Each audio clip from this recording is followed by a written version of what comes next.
Yeah, I got money on my phone and money on me. I got all these hoes, but still lonely. They been blowing on that strong, but still so weak. I've been higher than a drone, but still low-key. We been sitting on the floor, they in the nosebleeds. Lately I've been in control, they can't control me. Yeah, they about to get exposed for being so cheap. I've been sticking to the code and I ain't gon' cheat. Yo, grew my hair and took the grill out. Think it's time to put it back in. Trying to get into that big house, turn the crib into the mansion. Needed something with that big bounce. You know I had to hit Jackson. Aaron Rodgers with the quick routes. I'm with the gang, we packing.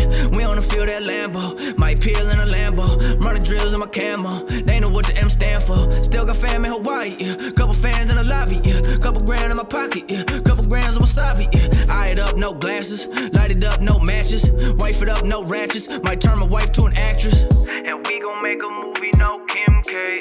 Give a fuck about what your friends say. I got money on my phone and money on me. I got all these hoes, but still lonely. They been blowing on that strong, but still so weak. I've been higher than a drone, but still low-key. We been sitting on the floor, they in the nosebleeds. Lately I've been in control, they can't control me. Yeah, they about to get exposed for being so cheap. I've been sticking to the code and I ain't gon' cheat. I'm just sticking to the code, I keep it so G. She asked me what I smoke, I'm smoking OG. I don't fool with too many, only catch me 4 deep. Gotta stay away from snakes, swear these people so creep. I've been grinding for a minute, many labels so sleep. These rappers drop a song, be hot for about a week. I put Gucci on my toes, I keep some cold feet. I ain't paying for no hoes, you niggas know me. I'm about to body the beat. I keep me a hottie with me. She wanna for a fee. Give me that for free. Keep me some money on me. Smoking the gas, keep. You with me, sheesh. But need OG Keith. I got money on my phone and money on me. I got all these hoes, but still lonely. They been blowing on that strong, but still so weak. I've been higher than a drone, but still low-key. We been sitting on the floor, they in the nosebleeds. Lately I've been in control, they can't control me. Yeah, they about to get exposed for being so cheap. I've been sticking to the code and I ain't gon' cheat.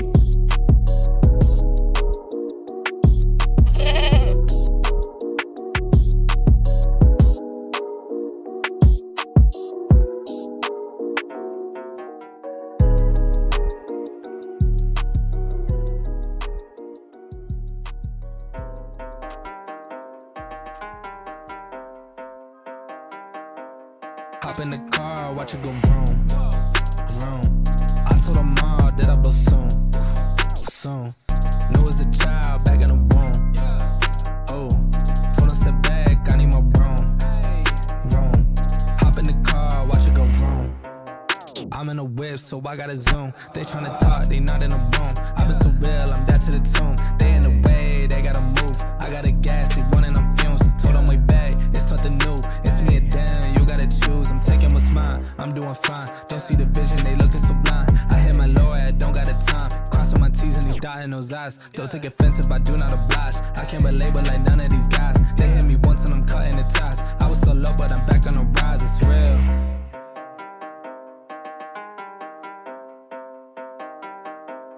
Hop in the car, watch it go vroom, vroom.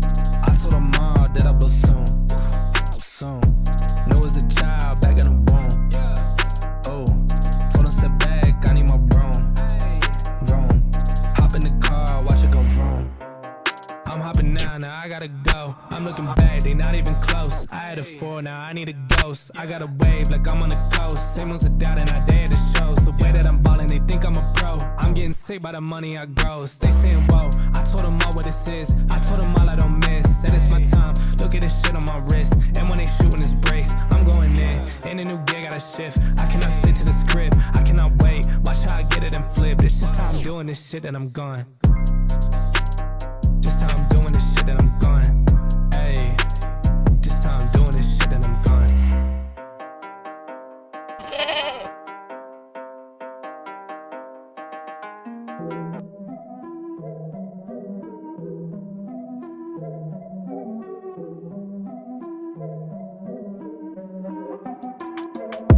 Here we go, at the top of the class on a roll.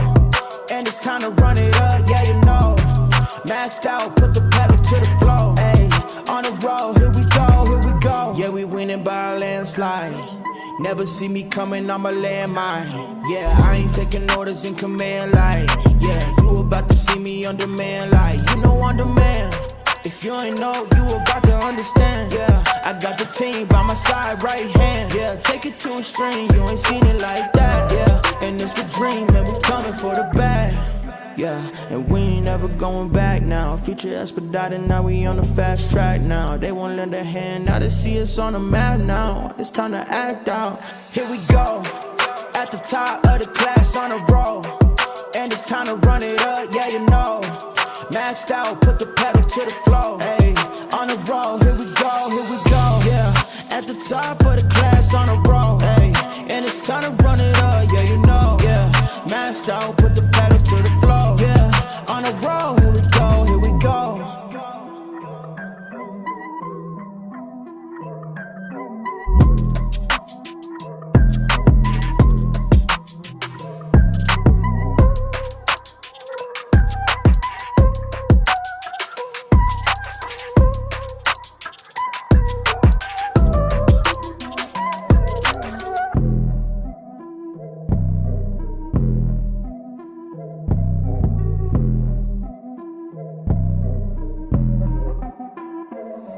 Here we go, at the top of the class on a roll. And it's time to run it up, yeah you know. Maxed out, put the pedal to the floor. Hey, on the roll, here we go, yeah. At the top of the class on a roll. Hey, and it's time to run it up, yeah you know, yeah. Maxed out, put the pedal to the floor. Yeah, on the roll, here we go, here we go. Here we go. On a roll, here we go, here we go.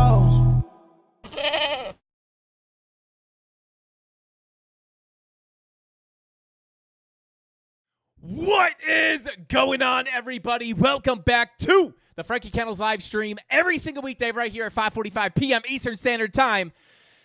And Bitcoin attempting to get a move to the upside here, guys. Kind of choppy sideways price action. But in today's live stream, I want to break down the key levels I am looking at right now, how I'm handling my local trades, and my overall thought process when it comes to the longer-term play out of Bitcoin here as we potentially enter the final phases of this bull market. Is alt season coming? I will take a look at some of the altcoins tonight. We'll take a look at Ethereum. Obviously, we'll cover Bitcoin. But guys, my long-term sentiment remains bullish here as Bitcoin holds that $107,000 to $108,000 key level of support. I am still holding my long position. So I'm going to cover everything with you guys tonight. Hopefully clear up some of this just kind of choppy sideways price action. I know everybody's kind of like, oh my God, we're going to zero. Oh my God, is the parabolic move coming in? I'm going to try to clear some things up for you guys. We'll go over the trades. And yeah, we'll see if we can call this next move on Bitcoin as we still have that daily money flow coming to the downside. What kind of corrections can we see, and what will I be anticipating if we do get that move down? So shout out to the Mafia. Thank you guys for tuning in. I appreciate every single one of you guys for hanging out with us tonight. Shout out to Seth Shepard. Said pull up the BTC.D chart tonight, Frankie. Shout out to Seth Shepard. Yes, we will take a look at dominance. Although my thoughts on that chart do remain exactly the same, it is looking weak. It is looking weak, at least for the longer-term trend to the downside. Let's see who else we got in here. Shout out to J. Cole. What is going on, man? Welcome in. Says, yo, what's up? Shout out to J. Cole. Welcome in, bro.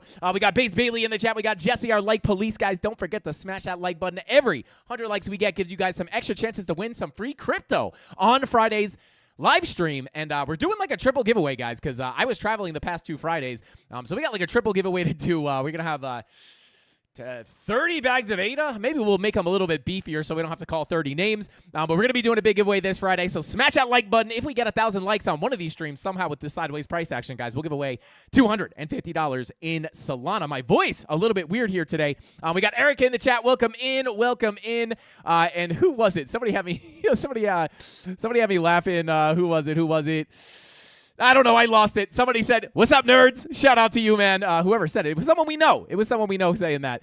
Seth Shepard said, what's up, nerds? Shout out to Seth Shepard. Welcome in, bro. Fellow crypto nerds, trading nerds, candlestick watchers, weirdos. Welcome in, guys. We got Pepe in the chat. Let's see. Jeff says, I hope it goes on for you guys. I really do. Shout out to Jeff. I assume you are out of the market. Well, I'm gonna cover everything with you guys. I'll go a little bit over the long term, but to be honest with you guys, my sentiment remains exactly the same. We're just kind of dealing with this Yeah, it's a waiting game at this point. I would say medium term here, I'm somewhat neutral, and I'll explain to you guys exactly how I'm handling that price action. But yeah, without further ado, let's go ahead and jump on into the charts. Let's get into it.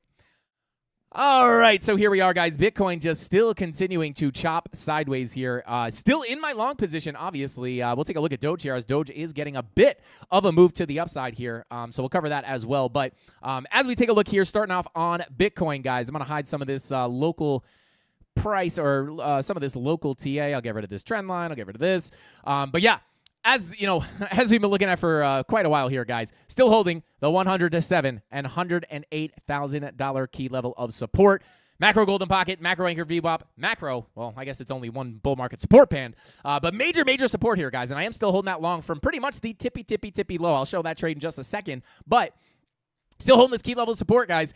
My longer-term sentiment here is bullish as we continue to attempt and work our way up here to our biggest levels of resistance. Now, as far as the road to higher prices, guys, I do want to point out, right, we are at local resistance right now, but before I go into that, let's just talk about these bigger levels, right? We do have this anchored VWAP still coming in. We did get a ride up to this level. We barely front ran it, got a little bit of a rejection, chopped around. Now we're getting another move up.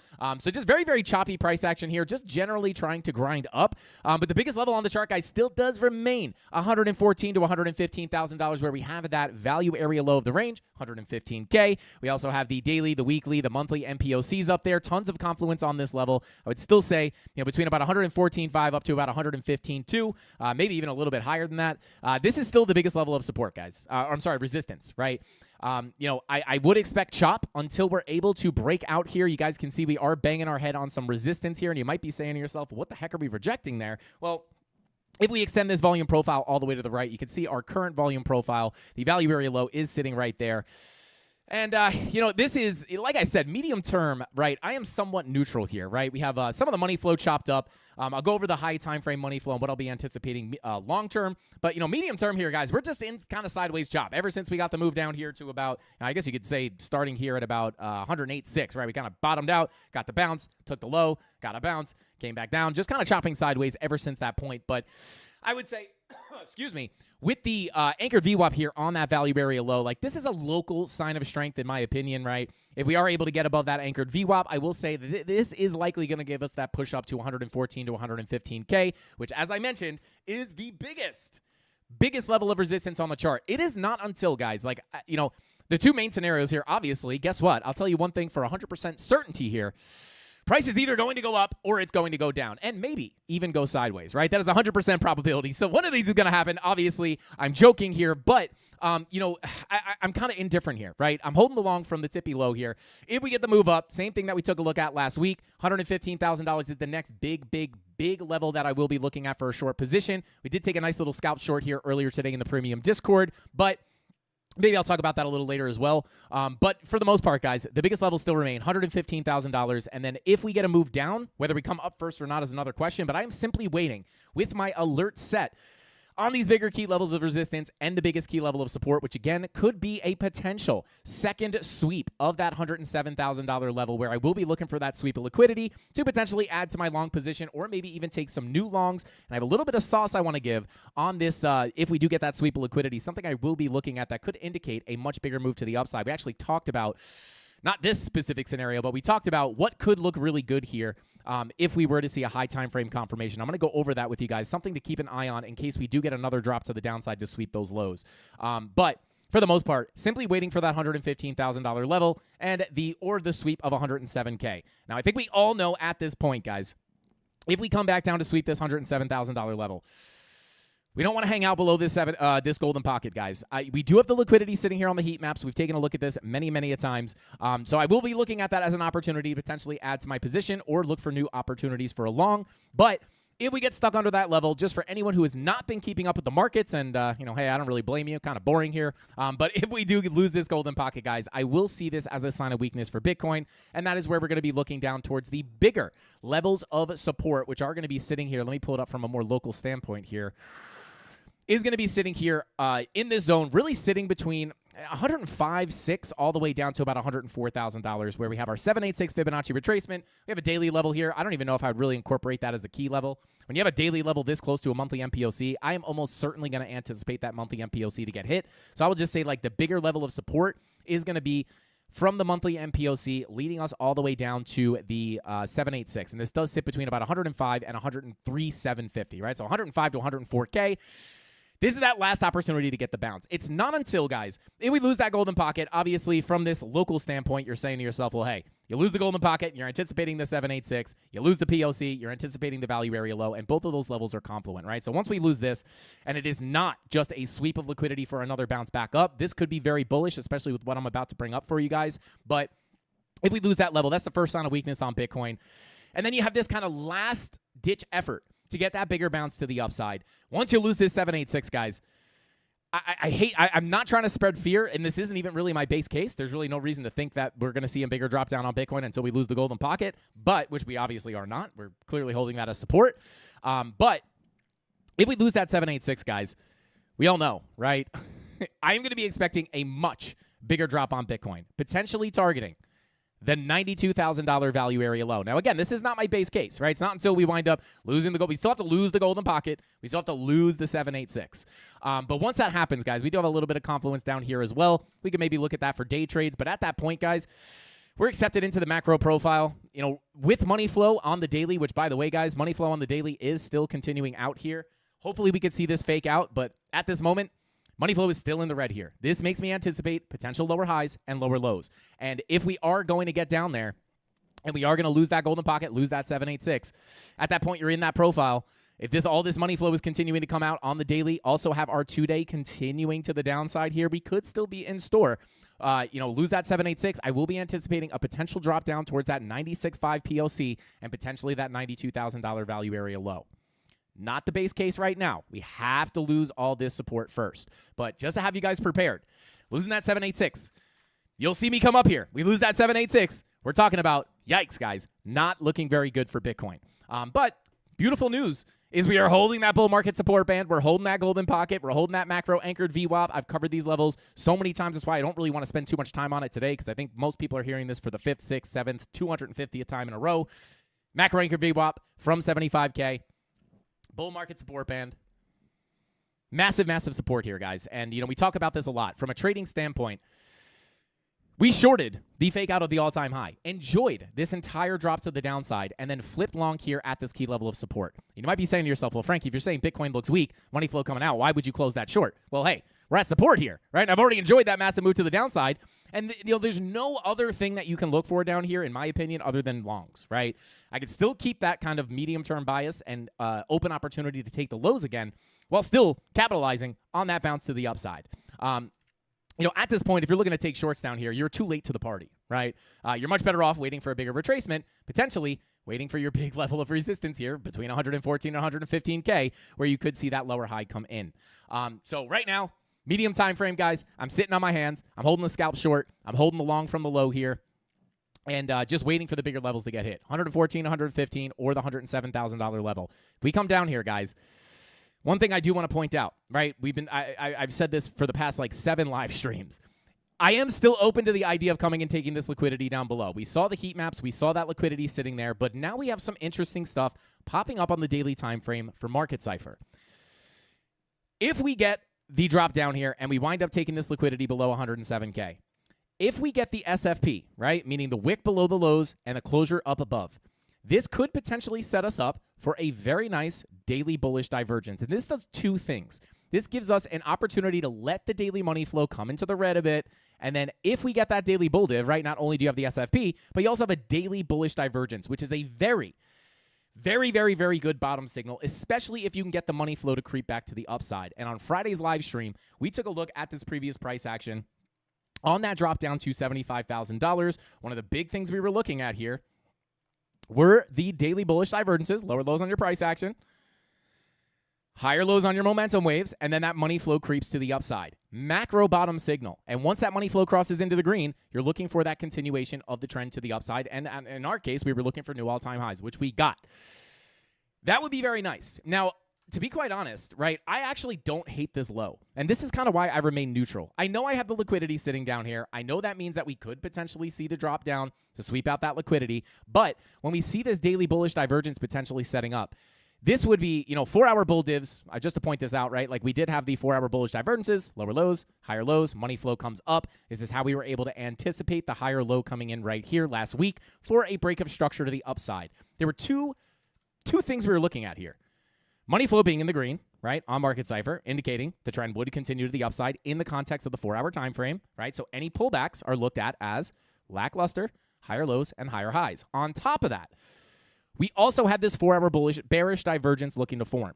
We were talking about if we get that green dot, look for the break of structure to the upside. If we break that structure, you have that bearish divergence. We used the bearish divergence to front run the idea of cracking structure to the upside, and that wound up working out perfectly. It's the same thing here on the daily time frame. I'm attempting to use the front run of that bullish divergence to call for another break of the lows. Now, I can't guarantee this is going to happen, but all I'm using this for is if we do sweep those lows, I understand if we get that daily bullish divergence, sure, the 4-hour bull div with the local SFP was very nice. This was the setup that we had in the premium Discord to look for the long position, which I am holding. Higher lows, lower lows. We got the SFP we were looking for. We got the move to the upside. Very nice. And that does look like a decent low, right? Especially with money flow keeps trying to stay in the green here on the 4-hour. But it's not as saucy as seeing that daily bullish divergence, right? And again, we talked about that on Friday with the move at 75K, right? We had the daily bull div, money flow comes up, beautiful macro bottom signal into a key level of support. So it's going to be a very similar situation if we do come and take those lows. The scary part is you just don't want to hang out down here, right? If you start hanging out down here, it does get a little dicey for the move down to the 786. And again, this is going to be the first major sign of weakness with an honorable mention of like a last-ditch effort to get the bounce off the 786. Because from a structural standpoint, higher lows could come in between the golden pocket and the 786. I just don't like this because if you come down to the 786, you are at risk of potentially getting stuck inside this range, which would call for that massive, I would call this a crash, right? Like a giant dump on Bitcoin. $96,700 to $92,000. The hope here, guys, we have a 100% chance of a rate cut coming in September. At least that's what the predictions say. I don't want to spread fear here, right? Because, again, we don't have to worry about those bigger moves down. Right now, we're holding support. This is beautiful. I pray that price just continues up here and we're long from the low. I pray for that to be the case. But when you see the money flow crossing over into the red on the daily, you can't ignore this, right? 2-day money flow also coming out. Can't ignore this, right? We also had the monthly bearish divergence that we covered many, many times. Lower highs. Higher highs, right? Higher highs, lower highs. Monthly bearish divergence, even a monthly red dot could indicate a bigger pullback. Now, we do have the rate cuts coming in. We have all the macro indicators still pointing towards a potentially very exciting time for altcoins. Whether the top is in on Bitcoin right now, I don't believe that is the case. Until we start, I think it greatly increases the probability that the top is in. I know a lot of people are starting to feel like, man, is this the bear market? Is it all over? I think it's not really until we lose these key levels that I think it's a much higher probability that maybe the high is in on Bitcoin. As long as we hold up here, guys, I still keep my longer-term bullish sentiment. On these pushes to the upside, it is absolutely critical that we get above this value area low, sitting at 115K. Once we get up here, just like losing this golden pocket is the first sign of weakness to the downside, flipping this $115,000 value area low is going to be the first sign of strength, obviously in the opposite direction, right? So don't want to lose this. Definitely want to reclaim this. But with that being said, this is such big resistance, you bet your bottom dollar that I am going to be looking for short positions up here. If I get the confirmations, I will take that. It is an opportunity to put in a lower high and a lower low. So this is what I'm looking at, right? And nothing has really changed. It's kind of brutal when price action goes sideways like this, guys, because it's just like everything remains the same as last week. But I like to try to break things down as simply as possible. Like 115K to the upside, and you got to hold 107K in my opinion. Yeah, again, 786, sure, but it's a last-ditch effort. I would prefer, much prefer, not to see that level hit. It just makes it a much more difficult trade and definitely increases the probability that we are going to get that bigger crash. If you come down to that 786, you got to get things going in a pretty big way. So with that being said, still holding the long position. Let me see if do I have this open here? Bada boom. Yeah, so still holding the long position up about $2,300, $2,200. I got a little bit of negative fees here, but I'm just chilling here, guys. I'm chilling in long from the low, and hey, I could hope for that rip to the upside. But, it's just with that daily money flow, we can't ignore this, right? So it's just a game of patience for me. If we get the move up, great. Long continues to play out. We can start to look for those shorts. If we start to flip this, I think once you hold that value area low, that is where I think there's a very, very large possibility, or probability, I should say, for a move into the POC at about $118,000. Now, and my long-term sentiment here is as long as we hold this, we can definitely see this happen. But you got to get above 115K. And again, with the rate cuts coming down the line, we still have the RTY breakout. We talk about this every day. I'll pull up the RTY real quick here. RTY still marching up here. It's still marching up. This is historically a very good sign specifically for altcoins. This is why I say alt season could definitely be loading here. We got the rate cuts. We got the RTY breakout. Shout out to, was it Seth Shepard that asked for Bitcoin dominance? Bitcoin dominance still looking weak. I know a lot of people are like, oh my God, what about, I know it looked weak yesterday. What about today, right? These are high time frame signs of weakness, in my opinion, right? So even if we get retracements to the upside, sure, that could give you more corrections on altcoins, but it is going to be a waiting game, right? Maybe we don't see alt season until after the rate cuts. Well, I would assume that, but I'm not necessarily anticipating rate cut instant up, right? I would think it's probably gonna play out a little bit more. Rate cuts come in, maybe we get a correction, maybe some consolidation, and then maybe October, November, if I had to put a guess, if I had a gun to my head, are we going up or are we going down? I would think, maybe we get a correction from the Fed meeting. And then, maybe October, November, we start to see the alts move. And it's not just the Bitcoin dominance chart. It's not just the RTY. It's also the fact, obviously dominance, right? This is high time frame signs of weakness. 2-day money flow is crossed over into the red. We're looking to print a potential red dot here. But you can get turbulence, right? But any bounces to the upside on Bitcoin dominance, up until something changes, is going to be lower highs and lower lows to continue that big downtrend. I really don't want to cover this too much because I say it every day. We're seeing like all the massive signals that we saw down here, or back here when we got the last breakdown on dominance for the last alt season, right? It's like daily money flow crosses into the red, still got some turbulence. 2-day money flow crosses into the red, still got some turbulence. And then the 3-day money flow crosses over and we get the big dump. It's like almost the same exact situation here, guys. And then you start to pair that with the idea that Ethereum's chart looks very, very good. The money flow crossover into the green is good for a long-term continuation up. Does not mean you cannot get corrections. But when something breaks, I'll update you guys. You'll see, warning, Ethereum breaks key level. Is the bear market here? You'll see those thumbnails pop up for me. You'll see those market updates. I'll guide you guys every single step of the way. But right now, I know it seems very like, man, like this money flow's been coming out into the red. Why isn't my alt pumping? Right? This takes time, right? And I think a lot of people are going to anticipate a the Fed cuts rates and then boom, just up in a straight line. I think this is, I hope that's the case, but I do think it's a lower probability, right? I think you're probably going to get another correction, maybe some sideways consolidation. But when you look at like across all the macro markets, look at Bitcoin dominance, look at some of the first movers on the altcoins like ETH, like BNB, like Crow, like these are all starting to move. This is all signs for the final phase of the bull market to come in, the exciting phase, the fireworks show, the grand finale that everybody comes here for, at least for the altcoins, right? I don't think anyone can argue this has been a great bull market for Bitcoin, right? Bitcoin's been up and to the right this entire cycle, right? But altcoins have been totally slept on. And, with all these macro things popping up, I really do think that alt season is definitely loading, right? You always see me come up here, guys. Everyone's calling for alt season, but I don't know, right? But when I look at these charts, there are certainly reasons to be anticipating an alt season to come in. It just might not be tomorrow or next week or next month, right? It is a waiting game, and there is going to be turbulence. There is going to be shakeouts. There is going to be corrections. You just have to have a macro long-term outlook on these charts so you don't get scared out of your bag at the wrong time. And, I know everyone says, what about no alt season, right? That's just not in the cards for me. As of right now, is it impossible? No, but that's just not the camp that I fall in. I'm not panic selling my altcoins or anything like that. And honestly, for the past ever since down here, right? Like Bitcoin's just been going sideways. And I know a lot of people get confused. They're like, what do you mean? Big dump, big pump, right? It's like, oh my God, but we pumped today. It's not sideways. It just take a little bit of a longer term outlook. And I'll bring up these local levels in a second, right? I mean, you're going sideways here, right? So it's just kind of that waiting, this brutal grind sideways is just absolutely miserable, especially for content here on YouTube, because there's just not much to update here. But I like to explain, like, there's actual reasons why I anticipate a potential alt season to come in. This is like all the macroeconomic factors that we've seen.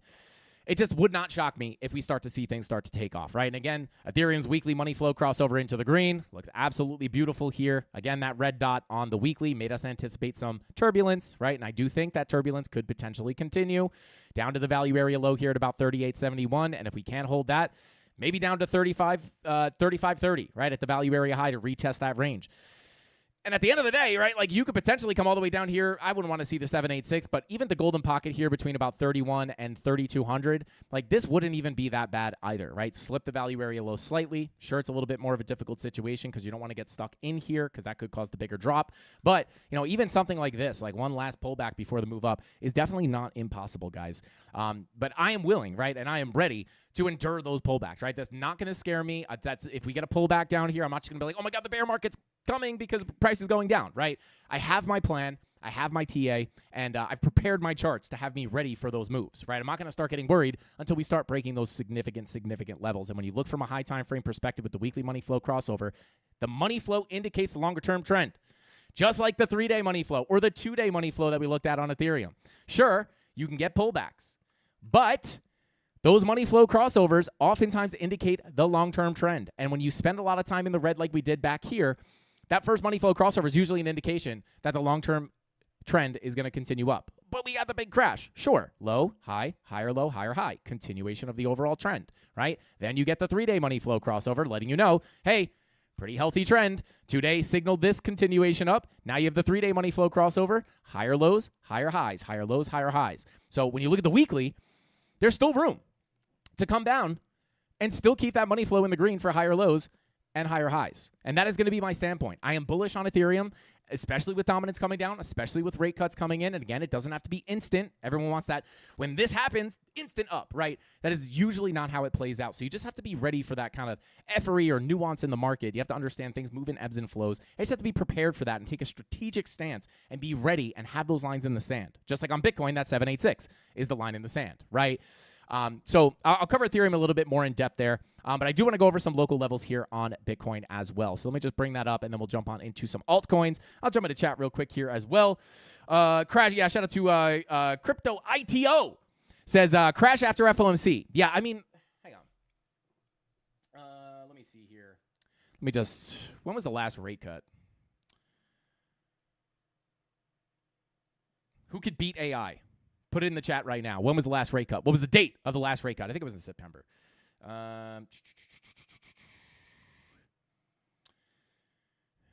Yeah, so obviously,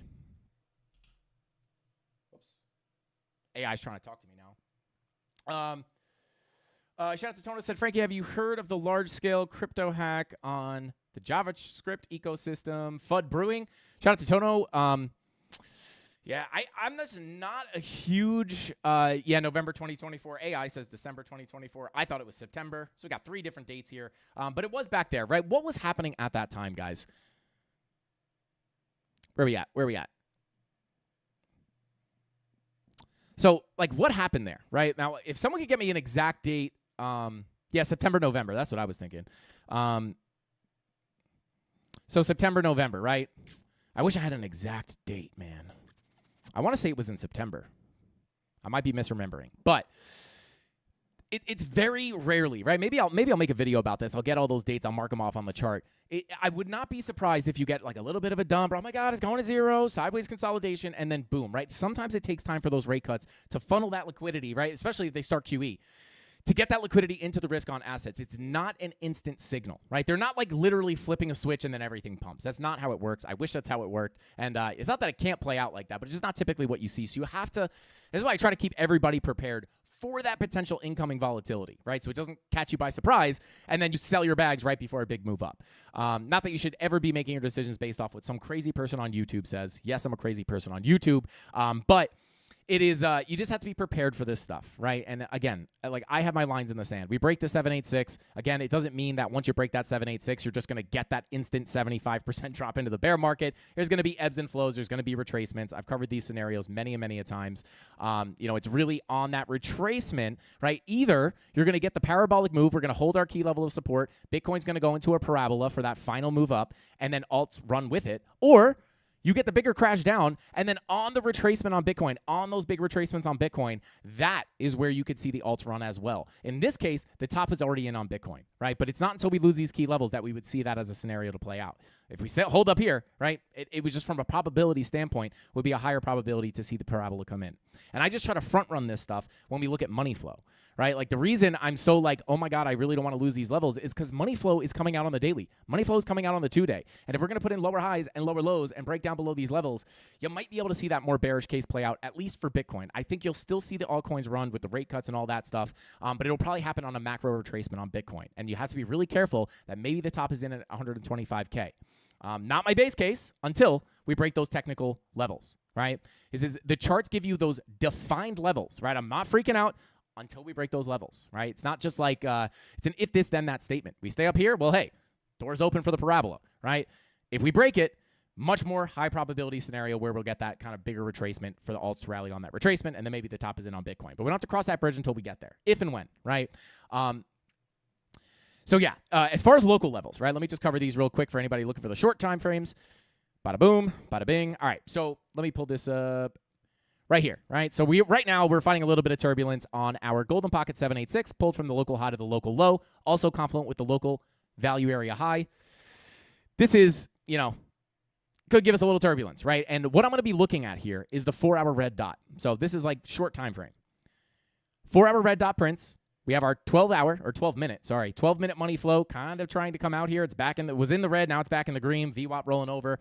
If we can get this 12-minute money flow and the 15-minute money flow to cross over into the red with our 4-hour red dot, and you are looking for this trend to continue down, I'm going to be watching that 4-hour red dot. If it prints, money flow comes out, I'm going to be looking towards the POC, sitting at about 111.108.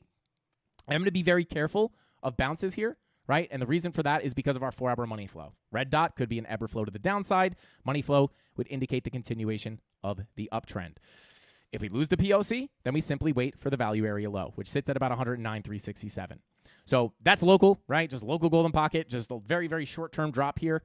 But if it is going to continue, that 4-hour red dot does look like it's going to print, right? So this is for those lower time frame traders, right? The day traders. 4-hour red dot, if you're in any shorts, right, I would be looking for that to continue to move down if it prints, right? Right now, we're pretty close. We got about an hour and 39 minutes left on this candle, so we'll see if we can get that red dot in the next hour or so. Maybe it'll happen on the live stream.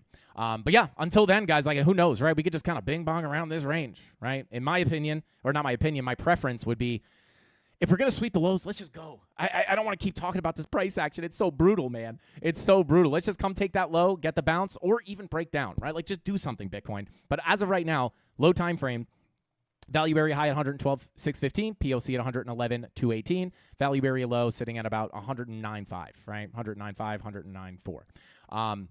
So these are the levels that I will be looking at for our low time frame trades. And then for the most part, for the bigger trades, guys, I'm just waiting for those bigger levels. It is a brutal waiting game.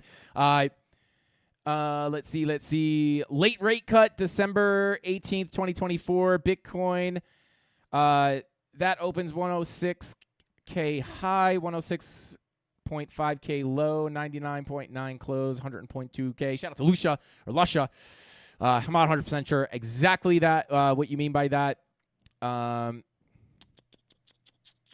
what you wish for, Frankie. Shout out to Panda Profit. I know. It's like I'm kind of torn here, guys, because, again, like I don't want to lose that golden pocket, but I am also quite tired of covering this local price action. It's so brutal, guys. I was praying. I was traveling this weekend for my niece's birthday, and I was like, please just do something, Bitcoin. Do something when I get back. And here we are just still stuck in this chop. But, hey, very well positioned here, long from the bottom, and still in a short here from the value area high. So, we'll see what happens. If I stop out for a small loss here, no big deal. And, again, honorable mention, anchored VWAP 113.324. Obviously going to be, if we deviate again, we do have liquidity sitting here. So let me actually bring that up real quick. Bada boom. Let me reload the heat maps. Come on.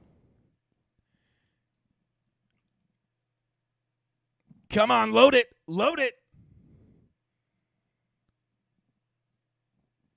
Bada boom. What is this? 113.3. Dang, CoinGlass is slow today. Come on. You can do it. There we go. So let me just bring this up real quick. So sitting right up here. 113 all the way up to about 113.8. There is a hot spot of liquidity, so, we get back up there. Just understand, you do have this wick. So liquidity. What do we know about liquidity? Liquidity acts as a magnet for price. Could potentially give us a push up here, right? And then a sweep of liquidity, right? So that is going to be just honorable mention. It would be into the daily, into the anchored VWAP from the all-time high. You have that liquidity sitting up here. So I'm going to be aware of this level as well. But again, these would be like day trades or scalps, right? Because if that 4-hour money flows in the green, come up here. Got to be careful around that value area high for a higher low and a push into that bigger level. So if you're not looking to trade the lower time frames, which honestly, very, very choppy price action, I'm just waiting for those bigger levels, guys. Like the main trades, just waiting for up here, waiting for down there. I wish there was more to say. I really do. But, yeah, daily money flow coming out. 2-day also kind of looking gross as far as money flow goes. But, yeah, I would say if you're expecting, right, until we get above that $115,000 level with money flow coming up, like that is where we'll have to say, like, hey, now this is looking a little bit better. We're above major resistance. If money flow is coming back up on significant time frames, we could start to talk about moves up towards about 120K. And the last thing I will say here about Bitcoin, guys, from a very, very simple perspective, $115,000 for sure the biggest confluent level of support. Weekly MPOC, monthly MPOC, daily MPOC, value area low. Simply put, very, very large resistance. If we get back into this range, right, the last level of defense, in my opinion, if we pull our fib from the high to the low, is going to be the 786 sitting here at 128.05. Because if that daily money flow and the 2-day money flow is coming out, what are we thinking to ourselves, right? Well, hey, lower highs and lower lows are probably going to be in the cards, right? It could happen here. It could happen here. It could happen here. We won't know the hot probabilities of those until we interact with the levels and look at the live price action, right? If we come up here into the macro golden pocket, hey, it's an opportunity for a lower high. The reason I would be careful here is because at this point, if you pull back, you're inside your range. You've also flipped that resistance. Could now be major support. Major resistance could flip to major support. So I'm going to be careful of small pullbacks here to put in a higher low and then maybe continue through that profile, right? Because we all know once you get above that value area low, POC is next. And at that point, the final target is going to be the value area high. So if you're looking for new all-time highs, you're hoping for two things. You're hoping for a complete and total fake out on money flow. Well, first you got to break above 115K. You're hoping for a complete and total fake out on your 2-day money flow, right? Is you're hoping this maybe peaks into the red for a second and then comes right back into the green, which I don't trade against, right? I will not. You could look for the fake out. You could keep it in mind. But, from a binary standpoint, this money flow is coming out. That is more bearish. So you have to keep the open mind to lower highs and lower lows. And the last levels for those to come in at, if we don't put it in on one of these more local levels, is going to be the golden pocket or the 786. Does that make sense?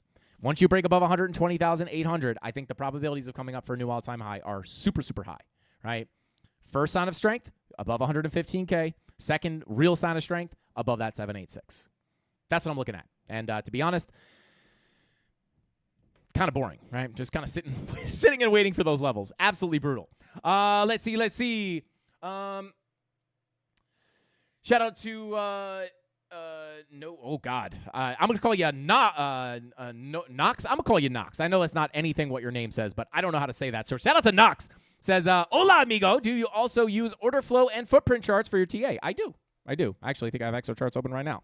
There they are. So yes, there's your footprints. Well, that's open interest. So yes, I do. Simple answer. I kind of want to over-explain it, but there you go. So yeah, let's see. Shout out to Top G. Said, Frankie, can you see an inverse head and shoulders on the 4-hour on Bitcoin? Yes. I don't really bring this stuff up very often. You guys know I do not trade patterns. But I do see what you're talking about, right? And then like the traditional way to trade these, right, which I don't really do. Sometimes I'll use these for technical targets. Basically what you want to do here is you pull that neckline, right? Whether you pull it from here or here, just generalize that from the neckline to the bottom, right? And that gives you a target of the POC. You'll oftentimes see that like measured moves here will give you a target of that point of control. So yes, I 100% see that inverse head and shoulders. Not something I would ever trade by itself. It is something I pay attention to. All these patterns are, guys, are ways to describe price action. Inverse head and shoulders. I'm like, this is not where I look to enter my trades, right? And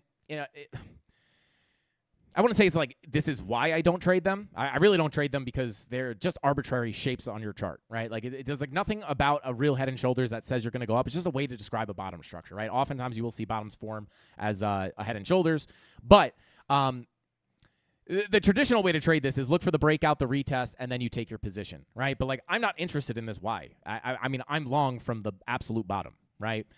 Because the way I trade, right, is I wait for I set those key levels, right? Those traps in the market, key confluent levels of support, which obviously, if you watch this channel to any degree, right, like this is the biggest level on the chart, guys. So, I'm long from the tippy bottom here. So, you're not going to get the best entries by trading those. It doesn't mean you can't trade them. But, I'm just already long from the low, right? So I'm just not, I'd rather get in long here than long after you've already gotten 4% move to the upside, right? So yeah, there you go. I do see the inverse head and shoulders though. Can't say it won't play out. But again, I would just use this as like an indication of like, hey, if we break out here, like I'm just already expecting this. So I just never really look at it through the lens of the pattern. It's more like when I'm long, then it'll be like, oh, I see a pattern here. And it's like, we already caught it down here. And again, it's not bad to trade that way. But I just, like when I first started trading, one of the biggest things I learned was patterns, right? It's like the first thing any beginner gets into, trading, right? And they start to look at patterns and it's like, oh my God, all I have to do is find these shapes on the chart and make $1 million. Good Lord, does my old self wish it was that easy. It would have saved me a lot of time. I would have been profitable the first day I started learning TA. But it's just not that easy. This is like again, it's not that they're useless. I talk about this so much. I don't really want to spend a lot of time. But it's not that you can't use them. Or, if you're making money trading just patterns alone, that's great. I just personally think they're much better if you are going to trade them, you want to mix them with things like order flow, liquidity, stuff like that, market structure. But again, just to explain that, like I'm long from here. Like my strategies get me in at the lows, not after there's already a 4% move. Not that long from here into the 115K level. Come on, right? Get a nice little 2.6% move to the upside. You could trade that, right? Like I'm not saying you can't, but again, I just prefer to trade the way I trade because I get better entries. That's all, and that's in my experience. Maybe I don't know. Maybe you found some other pattern down here that gets you in. But yeah, top G, short answer, right? As I just yap away here. Definitely see what you're looking at there. You are not seeing that wrong. That is totally there. So there you go. All right, let's see. Bada boom, bada bing. Shout out to Top G in the chat. What color's your Bugatti? Let's see. Shout out to Lusha says, Frankie, why is price action so lame and volume is low? Like, come on, Bitcoin. Days are passing and you do absolutely nothing. Yeah, shout out to Lusha. Dude, I'm right there with you, man. It's brutal, especially when I come up here every day and talk about Bitcoin for hours at a time. It's like, I've thought about maybe like preserving my energy on days like this and just doing like a market update early in the morning, but I just can't hang out with the Mafia every day. I just can't not hang out with the Mafia every day at 5:45, so I just go live anyway. But yeah, we'll see. Hopefully we'll have something else to talk about, but and probably, I can tell you this, the next thing we'll be talking about is, look at that, guys. 115K. Shocker, right? Now I'm looking for shorts, right? If we get the confirmations, you can bet I will be in a short from that level. And if we come down and we sweep 107K, I'll either be in a new long or compounding my long down there. But yeah, this is just like absolutely brutal. I was like falling asleep today. It's just like, even in the premium Discord, I'm like, guys, feel like I'm trying to find more to talk about, but there's just no reason to. It's like simply, I could go do something else with my life right now and just set alerts at these levels. And, if price action decides to do something like this, right, I just like avoid all of this, right? All that stress of just staring at the chart. And it's like, okay, now I finally came into that level. But yeah, I think that's about it on Bitcoin, guys, to be quite honest. I'll take a look at Ethereum. We'll take a look at some of the altcoins. I'll take a look at Dogecoin. I'll take a look at Cardano. We'll take a look at Solana and even XRP. And we'll take some requests from the chat as well. Please do not super chat your altcoins. Just put them in the free chat. I'll take them for the free chat. Save your money, Mafia. Buy the dips. I'm kidding. Not financial advice. Let's see. Digital Pencil said, I have the inside scoop. BTC is hitting 120K next week. Shout out to Digital Pencil. Let's go, baby. He's using that. His name is Digital Pencil, guys. But what he should be named is Magical Pencil. He just draws on he has physical charts that he draws with his magic pencil. And 120K next week. Shout out to Digital Pencil. I am taking you up on that, bro. Let's do it. Let's do it. I hope so. I pray. Shout out to Digital Pencil. Hopefully, I hope you're doing well, bro. Shout out to DigiPen is what I like to call him. Let's see. All right. Sui, yeah, we could try to take a look at Sui. Shout out to Trade Made. I'm going to jump into GTA 6, Red Dead Redemption 3. Last game I played was Red Dead Redemption 2. Shout out to Johnny December. Well, looks like we're probably going to get GTA 6 before Bitcoin makes a move here, if I'm being honest. Let's go ahead and take, again, Ethereum, not too much to update. We saw where we were getting accepted into this profile. We failed to break out. We look for the POC, and what happens, right? We know once you lose that POC, next stop is the value area low. And even with this crazy wonky wick, did we even get this on other exchanges? Hang on one sec. Yeah, this was like only on the Bitstamp chart, which is pretty hilarious because it literally tapped right into that value area low. Get it on Binance? Yeah, we didn't even get it on Binance. Very interesting, right? We just got that wick down to the value area low. You could say that at least looking at the Bitstamp chart, this volume profile is filled now. But these are local levels, guys. Like, when things are so choppy like this, it's like I'm just like more prone to look at the higher time frames. If I'm being, let me see. So yeah, like more, beyond that local range that we have, right? Monthly red dot not printing on Ethereum just yet. So you still have some time. And again, we've been talking about how Ethereum's money flow on the daily is coming out. It's not as bearish as Bitcoin, right? Because Bitcoin's already in the red. But yeah, I mean, I wouldn't be surprised if you get a little bit of a continuation down here. We've come up to the all-time high, right? We've tapped into that. We faked out a new all-time high, or we faked out the previous all-time high for a new all-time high. But, just to have you guys prepared, right? Like, if we pull all the way back, you wake up tomorrow or the next day or next week, and we're sitting at 38.74, this is definitely big support, but also, like, not really anything to worry about, right? With that fresh weekly money flow crossover, biggest levels of support, I'll just give this nice and simple. 39.35 all the way down to the monthly MPOC at 38.79. That's the first major level of support. You lose this, next big level, 36 to 35.30. That's the next big level. If we're looking for higher lows and higher highs, I think these are the first two big areas to look at. Beyond that, golden pocket, you have some liquidity down here, right? We talked about this on Friday. If you want to sweep that liquidity into the golden pocket, I'm even okay with this, right? Now, sure, you have to be aware that you could be getting accepted into your profile, but again, with the weekly money flow crossing into the green, it looks okay to me right now. Right? If you come down, sweep that liquidity into the golden pocket, this could still be a place to put in a higher low and a higher high. And you might say to yourself, well, how are we going to know where it's going to bounce, right? Well, we won't know until we come down and interact with the levels. If we come down here and money flow is coming out, maybe you get a little bounce, but we'll know at that point if there's a high probability of a lower high and a bigger drop down. But right now, there's just not enough information on the charts to make that call. So these are the next big levels of support on Ethereum.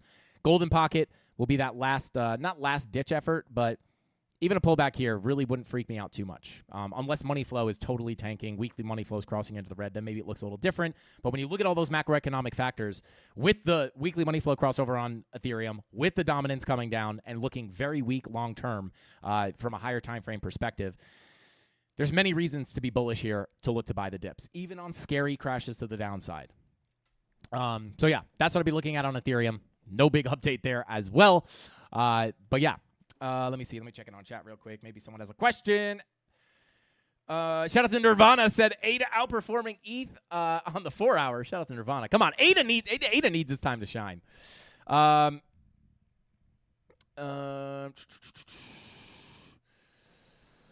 out to Sandberger says ETH at low seems crazy. Are you talking about the big wick? I don't know if you're talking about the big wick or making a low down here seems crazy. And yeah, hopefully we don't have to deal with it. But if we do, right, again, it's going to be an if this, then that situation. Like, I can't really make a call. Like, I would say this is healthy, right? I mean, because what is it, right? Well, at the end of the day, pull up the daily time frame, right? At the end of the day, it's just a golden pocket retracement, right? So, like, there's really no reason to actually, where do I have that pulled from? Pulled from this low, right? So it's like this would be again, I would prefer to hold that value area high if I'm being honest. But it is just a golden pocket retracement, right? So it's just like real no reason, right? You look at it from like a much higher time frame perspective. Value area high comes in like right here. I mean, this would be a much healthier higher low. But even here, right? Like, wouldn't be impossible.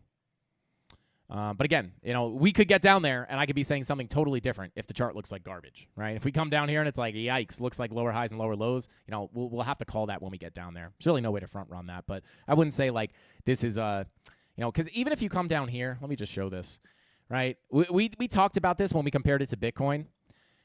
When Bitcoin broke its macro 786, like, why does this look so good to me, right? People might say, like, I don't even understand why, other than market cipher, right? Ignore market cipher for now. Like, why else are you bullish on Ethereum? Is it just market cipher? Because indicators can be wrong. Well, that's absolutely true, right? But when you look at this, It's the same thing that happened to Bitcoin. You have your macro volume profile pulled from the 2021 range, 786. This is the 786 pulled from the high to the low. This is your doorway to new all-time highs.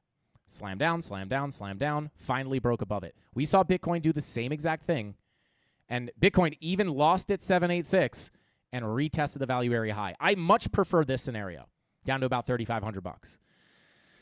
This would be much more of like maybe a panic liquidation before quickly reclaiming. But this would definitely look a lot healthier, right? Because you're also holding this low. Breaking this low would not be like the worst thing in the world, but it would look much better to hold it. If this is, right, if it plays out anything like Bitcoin, right? We'll just pull up Bitcoin real quick. It's the same exact situation.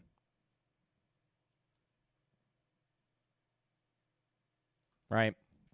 There's your macro range from the bull market. 786, break above it, bounce, bounce, lose it. You retest the value area high, and then you go, right? It's the same exact thing on Ethereum. Macro bull market range, you got slammed down, you got slammed down. This is where Bitcoin was like breaking out of its 786, but Ethereum got slammed down.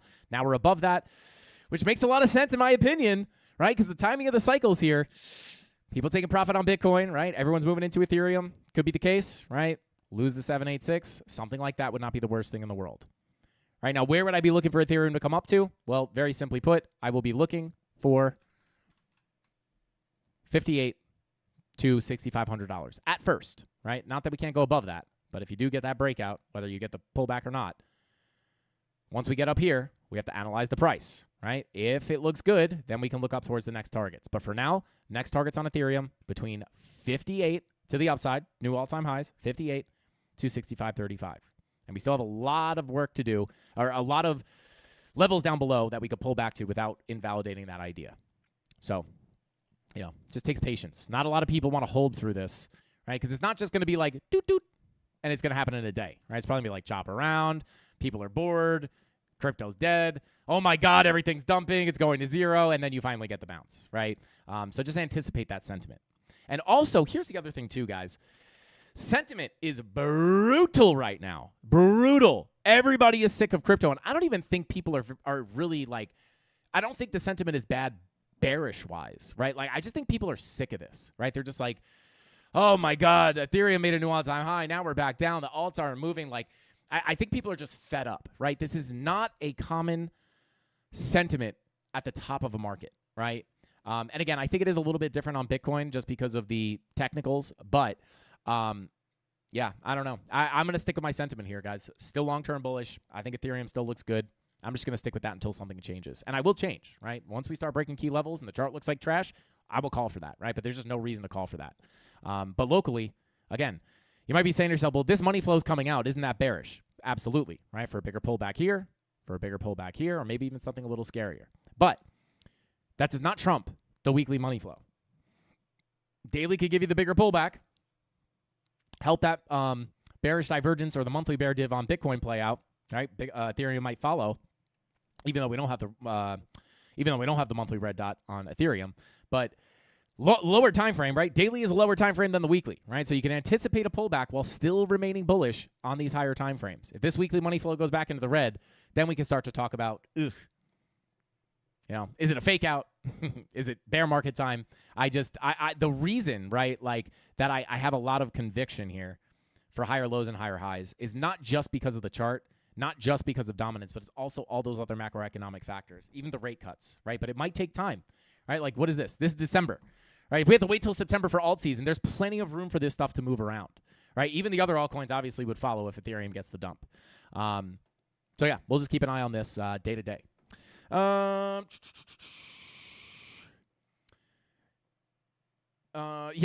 out to Prong says, everyone bearish down here is great for me. Shout out to Prong. ETH's disappointing so far. Yeah, I mean, disappointing from, I guess, the all-time high. Definitely not disappointing from when everybody was calling it dead. That's for sure. That's the other thing, too, guys. Like, sometimes, like, they always say, like, when in doubt, zoom out. Take a sip of the black coffee. Right? When in doubt, zoom out. Ethereum has moved up 257% since the April lows. These little pullbacks are nothing. Just like back here, right? Like, was this scary for me? Not personally, right? We anticipated the pullback. Why? Well, we were approaching the value area low. That's resistance. We had some signals looking for a pullback, but money flow was calling for the continuation up, right? 3-day money flow crossing into the green, right? So you look for higher lows, higher highs, right? But when Ethereum gets something like a 250% move, right, there's plenty of room to come down before like invalidating that entire move. So, and again, right, it's like everyone's bearish at the lows, and then usually everybody's bullish at the highs, right? We're usually the opposite. We were bullish down here, and you know, I wouldn't say everyone is super bullish on Ethereum right now. I think everybody's like really sketched out here. If everyone, you know, when we get up to 5,800, right? If we get up to 5,800, I should say, you know, it's not until the top is really coming in where you're going to start seeing people like perma bullish on Ethereum. They definitely weren't down here where they should have been, right? And I think the sentiment here is just like fed up, right? I don't even want to say that it's bearish. I just think people are fed up. But this stuff takes time, right? Like anything worthwhile is not super easy. I think a lot of people just wish they can get into crypto, see a pump, buy it, and it just goes up forever. This is just not the case, right? This is why most people lose money in crypto. Let's see. Going into October, yeah, that's like, you know, you have to have the time horizon. Like I made a video a while, you know, maybe a month or two ago about alt season loading, right? And there's a reason why we say alt season loading and not alt season starts now, right? I think that's like probably the clickier thumbnail that people would put out. But it's alt season loading, right? This stuff does not happen on the drop of a dime. And well, when it happens at the drop of the dime, and it does happen very quickly. But it takes time for this stuff to play out, right? Especially the rate cuts. Like we've been saying, even since, you know, months ago, it's like we need the rate cuts. If they don't cut rates, and we talked about if they didn't cut rates in September, right, that would likely delay alt season. Now it looks like 100% probability that they cut rates in September. But even that is not just instant up from there. There's still a lot of consolidation. There's still some pullbacks that oftentimes takes place. You just have to be ready for that to keep you don't want to miss the forest for the trees, right? I love that saying, right? Because it's like everybody gets caught up on these like little dumps down, right? They're like, oh my God, it's going to zero. Oh my God, it's going to zero. Oh my God, it's going to zero, right? You're like missing the forest for the trees, right? Like you oh my God, I got scared. I sold down here. And then like, they're like, oh, I made the right decision. And then it goes to all-time highs. Well, if you just had that long-term scenario and you were willing to endure this volatility, crypto is the most volatile asset you could possibly own, right? You have to be ready for those pullbacks. You have to be ready for the freakouts, the liquidation wicks, the crazy shakeouts, right?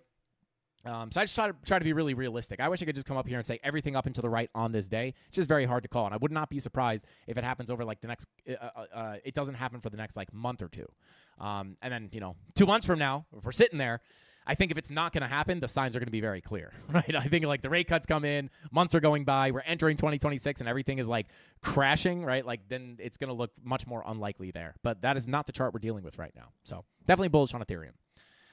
Even if we pull back. A lot of people will be like, you said you were bullish on Ethereum yesterday, and we're pulling back. And it's like, yes, we looked for that. Zoom out, please, for the love of God. Let's see. I think BTC ate a link. Then I really like about 10 more. Shout out to Seth Shepard. Patrick said, this is like just long, dragged out, slow grind up. Yeah, shout out to Patrick. Think slow grind times 1,000. I want ETH to dip already, and I'm more of a fan of like rip the dang Band-Aids off, right? Because when you have the key levels, I don't care how fast it goes down, right? That's why I always kind of prefer, I would love this thing to just dump to the key level, right? Because like, what is the point in wanting this thing to just like grind sideways and just tease you and then slowly make its way down here? I would rather just rip the Band-Aid off, and you're not scared because you have those key levels of support. Right now, if we just started melting through all this, right, then it would be a different situation. But, like, you have your key levels, right? It takes the emotion out of those dumps. It's like, just get it over with. I don't care if we hit down here. I'm already anticipating it. I'm prepared for this. Just do it, right? And then we'll have a more clear view on what's going to happen next. Let's see. Never zoom out on alts. It just leads to depression. Shout out to Retro Mike Tech. I can't really argue against that, if I'm being honest. Actually, no. I can. Shout out to Retro Mike Tech. Welcome in, bro. Always happy to have you in here. But, let's take Cardano, for example. Which, by the way, guys, still sitting here where we were since August 26th. But if you just zoom out on this, right, I'll even pull up a clean Cardano chart.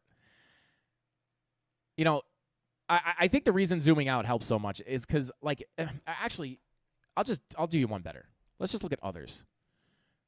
Right? Massive rip up, right? This is like similar to like if you're looking at the Bitcoin chart, right? Bull market, but this is just showing the altcoins, right? Bull market, bear market, bull market, bear market, Is this really the bull market? I never want to say that it's impossible, right? That it's over, right? But I just don't fall in that camp, and I like to back up why I think that. There's a reason why we are as accurate as we are on this channel. It's because we base everything off information, right? It's never just hopium that your alt is going to pump, right? I think the alts will pump, but I'm not going to sugarcoat it, right? There could be pullbacks, right? There could just be long-term. It could be painful, right? But I do think it will come, right? And, like, I don't know. It's just we haven't broken the all-time high here on others yet, right? Like, it would just be so unlikely, in my opinion, right? Not impossible, but like, it just, especially with the macroeconomic environment, the macro liquidity cycle, like, just makes a lot of sense for this thing to pop, right? And then also comparing it with many other things. It's not just like, oh, we made all-time highs here, we have to make an all-time here. It's like factoring in so many other confluences. So I think it just takes a lot of patience. It really does. So, you know, and then back to Cardano here, you know, is there a reason to worry right now? I wouldn't say so, right? Pull from your bear market low to the first rally high. You held your 786. At this point, why were we not worried down here? Well, it's because if you hold this level, it's an area to look for a higher low and a higher high to crack this structure. What happens? Higher low, higher high. Is there a reason to worry right now on Cardano? In my opinion, pull from the low to the high. We're holding the 786. We got the correction. We tapped the 786, and we're holding this so far. This is the level to hold above, right, or the zone that if you hold above, right, like you could still look for the higher low and the higher high, which would call for a crack of structure to the upside, just like it did back here, right? So it looks healthy, right? It's not like, you know, we're making like new lows on Cardano, right, or new lows on altcoins, right? Maybe some are, but for the most part, right, like Cardano, like there's just no reason to worry right now, in my opinion, right? Especially with everything we just talked about. And then from just a structural standpoint, it's like if we were living below this 786, right? I'll just hide all this as well. Right? If we were living, whoops, not hide the candles. We need those. If we were just like stuck under this 786, right? Or if we lose this 786, well, then that's kind of a sign of weakness, in my opinion, right? Because then you're looking for a crack of structure to the downside. But as long as you hold this, right, in my opinion, you're in decent territory here. You're just kind of super choppy, to say the least. And then we bring up the actual chart. It's like these lows here. I'll pull that same fib from the low to the high, right? That's 786, right? You don't want to lose this, number one, because you want to hold it for the low, the high, the higher low, and the higher high long term. But then once you lose this, it's like, dang, maybe we're stuck below this value area high, and then you can look for the bigger move down towards the PLC. But, I mean, even that, I just don't know if that's going to, like, I don't think that means it's all over. But, like, definitely, you're so far away from these levels, right? So there's definitely no reason to worry, in my opinion, as of right now. So, yeah, just to do some local analysis here on Cardano, right? Same thing here. Key levels remain the same. POC golden pocket between 72 and 68 cents.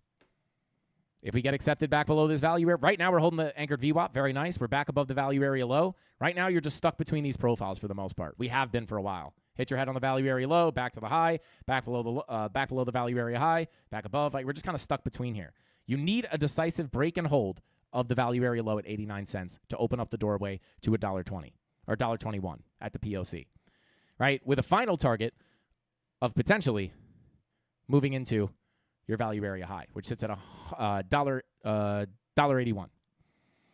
Right? So even if we get the pullback, right, I would say locally, right, looking at the local levels, get stuck in here, could still hold the golden pocket POC for another move up. If we lose that golden pocket, 786 is another big level. These are the biggest levels to look at on Cardano. 786 value area low sits at 61 cents.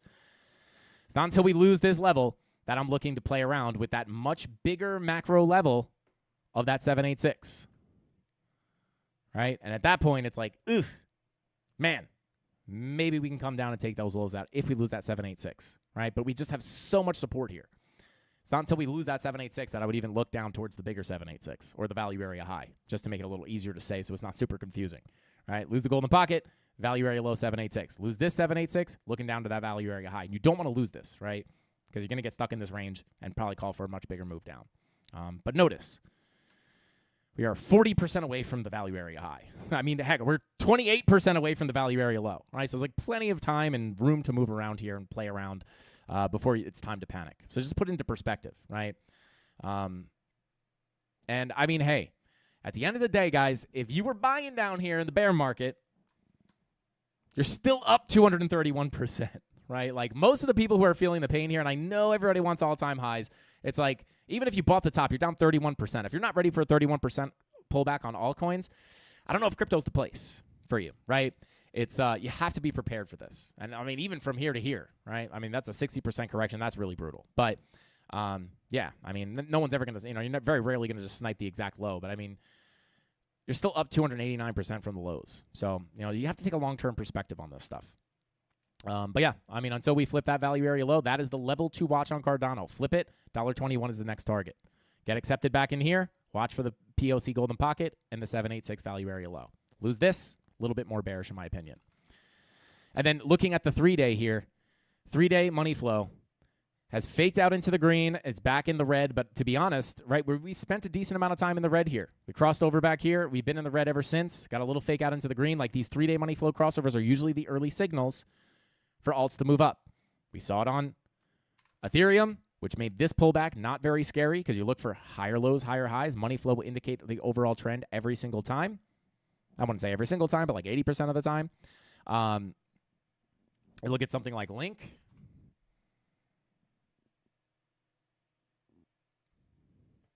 Three-day money flow crossover. Flip the value area low, higher high, indicated by the money flow crossover. Right? So these 3-day money flow crossovers are looking to happen, and even though it faked out on a Cardano, you're looking for a green dot to income here.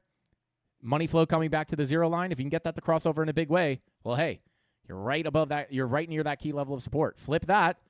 Does this look familiar? Flip it to support, higher low, higher high. Flip the value area low, 3-day money flow crossover. Flip the value area low, money flow crossover. But look how choppy it was. Get above the value area low, flip it to support, 3-day money flow crossover, continuation up. What was the target? The POC. What are we rejecting right now on Link? The POC. It's the same thing on Cardano. Flip the value area low, 3-day money flow crosses into the green, POC is the target. That's what I'm looking at on Cardano. Let's go. So refreshing. Shout out to JR. Hopefully. Yeah, it's just like I think it's easy to get caught in the noise. It's easy to get caught on the 30-minute time frame and look at this and be like, oh, my God, this is so bearish, right? Just got to zoom out. Patience. And to be honest, right, like the summers, right? Like summers are usually brutal like this, guys. Like there's very low volume on summers. So it's like, I mean, we're kind of just in that phase, right? Or what we're in that phase. We're kind of hopefully ending that phase and coming into some more excitement. But yeah, summers are just like super choppy. And yeah, hopefully like just zooming out, right? Like low, high, higher low, higher high, higher low, higher high. Definitely in the cards. Definitely in the cards. Let's see.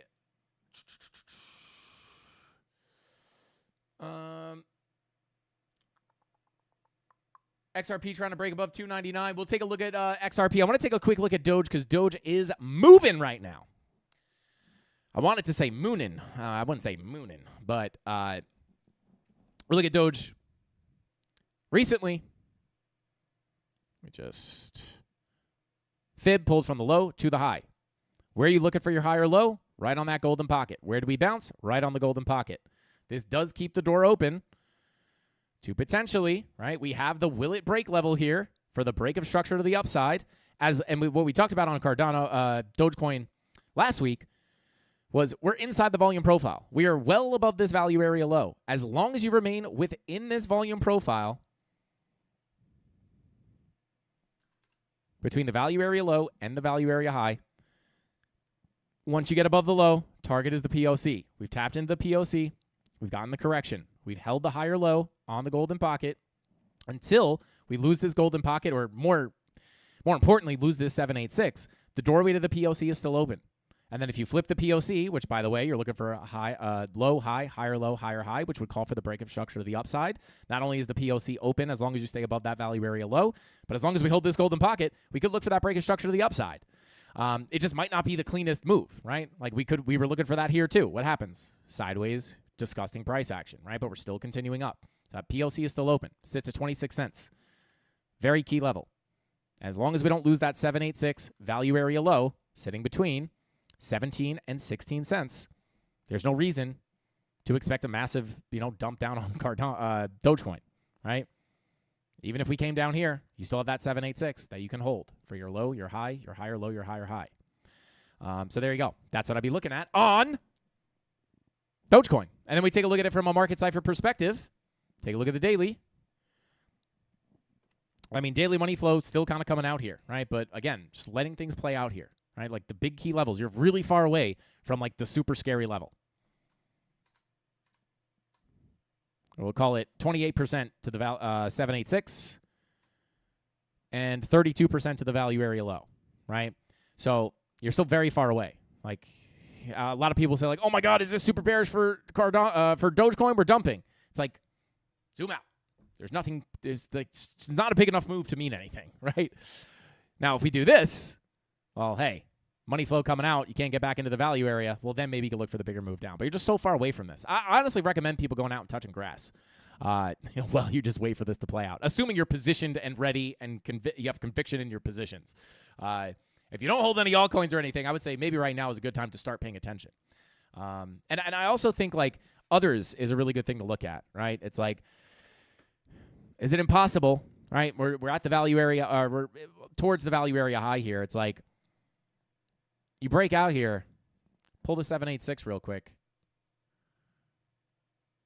You know, I would say the 786 here pretty close to the pretty close to the high. But I would say the 786 at 396.17 billion is going to be a big level to look at to break and hopefully start the bigger move up. And when you look at this from a high time frame perspective, weekly money flow back in the green, right? This is a massive high time frame signal for the continuation of the uptrend. Last time we got that weekly money flow crossover right here. Trend to the upside. Long-term trend to the upside. Low, high, higher low, higher high. Technically holding the higher low. Let's see if we can continue the move. And again, when you just zoom out here, I wish I had the halvings marked here. Blow off, just no new high. That would just be so weird for me. Not impossible, just definitely not my base case. I do think you will see a breakout there at some point. And all the indicators are pointing towards that. Not tomorrow, not the next day, maybe not even next month. But they're all starting to line up. Hopefully sooner than later, though. Hopefully tomorrow. Let's see. Yo, shout out to Jay Gilly. Said, smoke some grass? Got it. Shout out to Jay Gilly. Let's see. Solana. Let's take a look at Solana. Solana. What is Solana doing? Who said it? Who said it? Camille. Shout out to Camille. Well, Solana is high key doing exactly what we would expect it to do, which is very similar to Dogecoin, right? Solana, healthily within its macro profile. Value area high, value area low, right? We're within the profile. Continuing, our higher low, higher high structure. Pull from the low to the high. We get a pullback. Oh my God, how scary. But you look for the higher low on your golden pocket 786. Higher low, higher high. We had our will it break level here. We broke it. What was the target? The POC. Where do we expect resistance? The POC. Is this scary? Not really. Where are we looking for a bounce? You're looking for the bounce on your golden pocket, your new golden pocket from the local low to the local high. You get the correction off the POC, which you would 100% expect. And if you can hold the golden pocket 786 zone, you look for a higher low and a potential higher high, which would be a break of structure right here into the POC. And just simply put, what we said last week was as long as you remain above the value area low, the doorway to the POC is still open and potentially flip the POC up into the value area high, which still sits at about 238. So until we break down out of this macro value area low at $184, we can look at this volume profile to guide us on where price is going to go next. And you can see the golden pocket did hold. We could still be looking for a break structure to the upside. And to be honest, we low-key almost did it, right? We came back up to that POC, right? When I say the doorway to the POC is still open, as long as you stay above the value area low, I mean it, right? So let's see if we can get that crack of structure. Come on, Solana. You just need one little peak above. Come on, give it to us. So yeah, other than that, just kind of chopping around the middle of the range, right? Like big flashing warning signs, in my opinion. I wouldn't even say they're flashing warning signs, but like, I don't know. Like this is just not super unexpected, right? Once we get above this POC and start holding it as support, well, then we could be like, oh my God, guys, hey, maybe we can start to look up towards that value area high. And even here, right, the golden pocket retracements are absolutely huge, right? Pull from the local low. I can't get the bottom of that wick to the high. Golden pocket 786 is where you look for the local, low, high, higher, low, higher, high, low, high, higher, low, higher, high. Break of structure to the upside. Using the Fibonacci retracement as a horizontal line. So same theory, right? Just from like a little bit more of a external perspective. Looking at that level here at about 217 on the POC to see if we can get that break of structure. Weekly money flow also still looks pretty healthy for Solana. Obviously, this would be technically another lower high. You have the red dot printing, right? So again, if Ethereum pulls back, Solana's probably going to follow, but yeah, we'll see. As long as we don't see that money flow crossover into the red, that would be much more bearish in my opinion. But, I mean, just within your profile. These profiles are absolutely goated, guys. Flip the low, POC is next. Flip the POC, value area high is next. Deviate above, get back into the range, POC is next. Can't get back out of the range, lose the POC, value area low is next. Hold the value area low, POC is next. Flip the POC, value area high is next. But you can see how choppy it can get, right? So I would just still be looking at this as a generally simple volume profile. Just might have to endure some pullbacks. Oh my God, weekly red dot. Oh my God, right? But you're just kind of bing-bonging around, and eventually you could fill that. I wish I could call the exact moves. Sometimes we do. We just draw the line and it follows, but it's very difficult to do on command, right? Usually there's a huge element of luck there. So yeah, that's what I would look for. Look for the break above the POC. Sits at about 216.90. Flip and hold that to support. Just like any other profile, lose it, go to the low. Flip it, hold it as support, go to the high, right? That's what I'll be looking at. Very simple. Don't overcomplicate it. Value area high 238.07, POC 216.90, value area low 183.91. Let's see.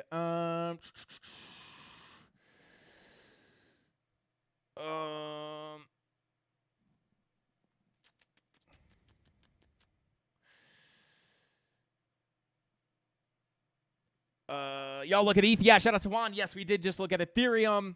Just scrub back a little bit. It's the first altcoin that we looked at. All right, let's take a look at XRP.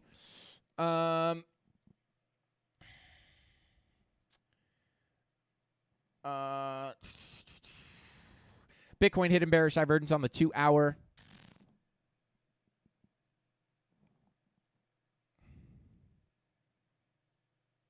Sure.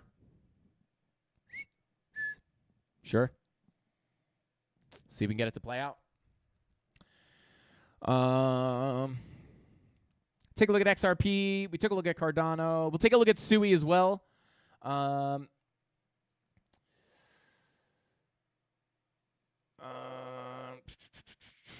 H-bar. Maybe we'll take a look at H-bar tonight. All right, let's take a look at XRP.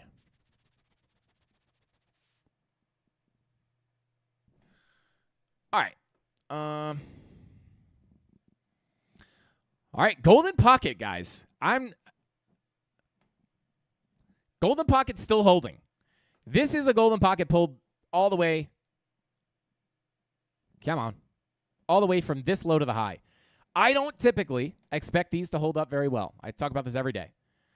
Typically, if you're going to put the low, the high, the higher low, and the higher high, I like to see it on the first tap of the golden pocket.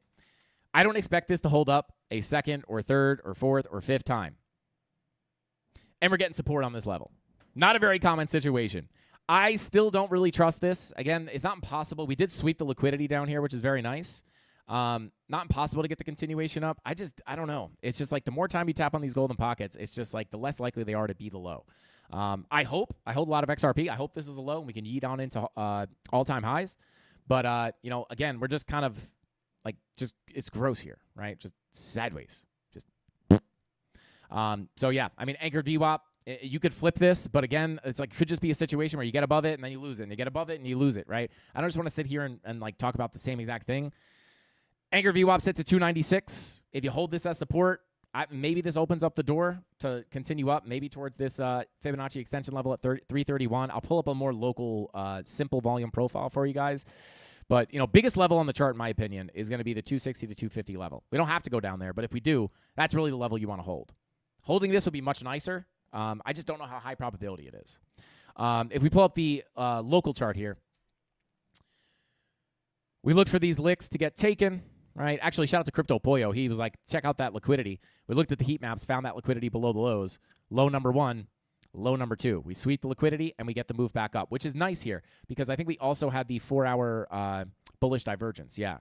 So the same thing on Bitcoin. You had the lower lows on your price action, higher lows on your momentum waves, SFP, and you're below your volume profile. What can you look at that as? Well, you could look at this locally as undervalued. Now we're back into the volume profile. So at this point, sure, you're coming into your golden pocket 786, so you got to be aware you're at resistance. But I would say as of right now, come on. Come on. That was annoying. Hold above this value area low, sitting at 290 as support. Maybe you could push up into the 786 at 304, which is also the anchored VWAP from the all-time high. Flip that to support. That's where I think you get the bigger move up towards about 313 to 319. A lot of confluence up here still. This was the level. I mean, there was more confluence here. It dragged down to like here. We tapped into this, got the move down, right? But you still have all this confluence. The anchored VWAP sits here at about local anchored VWAP at 313. Weekly sitting at 318, and the POC is sitting there as well. So, I would just view this as a volume profile. Golden Pocket 786, massive anchored VWAP from the all-time high. If you get stuck under this, definitely a chance of a rejection. But if you get rejected here, be aware of this value area low at 291, right? Because your 4-hour money flows in the green, very similar to what we looked at on Bitcoin. You have to be careful of holding this as support and continuing the trend to the upside, because when this 4-hour money flows in the green, it indicates the local trend may be able to continue up. And I would say resistance-wise, this is the bigger level of resistance, not this. Surely this is resistance, 786 being the bigger level. All right, so I'll actually just highlight that anchored VWAP 786. Once you get above here, I'm looking up to between 313 and 319. If we reject from where we are, be careful of the value area low for a higher low and higher high. So even if we pull back here, you could still, 4-hour red dot might pull you back, but if that money flow stays in the green, you could continue up towards the bigger level of resistance. So biggest level to look at to the upside, 313 to 319, and biggest level locally to look at here on XRP, 291. It's not until we crack these lows where I'll be looking down to the 250 to 260 level, which you guys can see is also marked off here with the golden pocket. Huge support here. It's also the range highs. Value area high, golden pocket, local 786, daily MPOC. You got a lot of confluence in there, right? So worst case scenario, maybe you reject the anchored VWAP, maybe you get the push up to the POC, but if you really get the break of these lows, like that's the biggest level of support to look at. This is the level I really don't want to lose. Until then, right, we're just shopping around. But we can use that local volume profile to anticipate what price will do next. So that's what I would look at on XRP, or XRP, as some people say. All right, let's take a look at SUI next.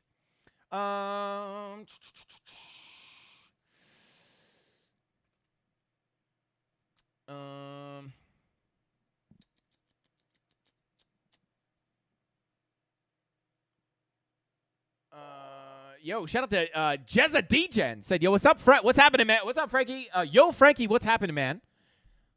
I was just away, guys. I got to get my brain back together. Jezza D in the house. Y'all, let's go. Shout out to Jezza Degen. Well, welcome in, bro. Thank you for being here. Can't believe I'm watching Frankie say value area low, POC value area high, and vice versa every day till 2 a.m. for about 3 years already. I think I should start dating again. Yo, shout out to Dutchy. Just find yourself a Mrs. Candles, and you will never have to date again, and you could still talk about value area high, value area low, POC all over again every single day for another 3 years. Shout out to Dutchy. All right, let's take a look at SUI here. Take a sip of that black coffee.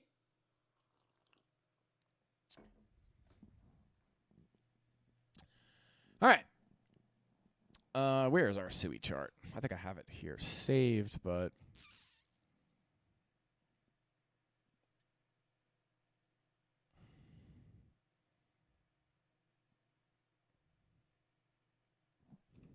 Where's my dang SUI chart?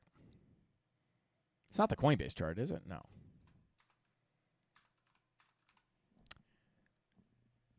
Not the Binance chart. I know that.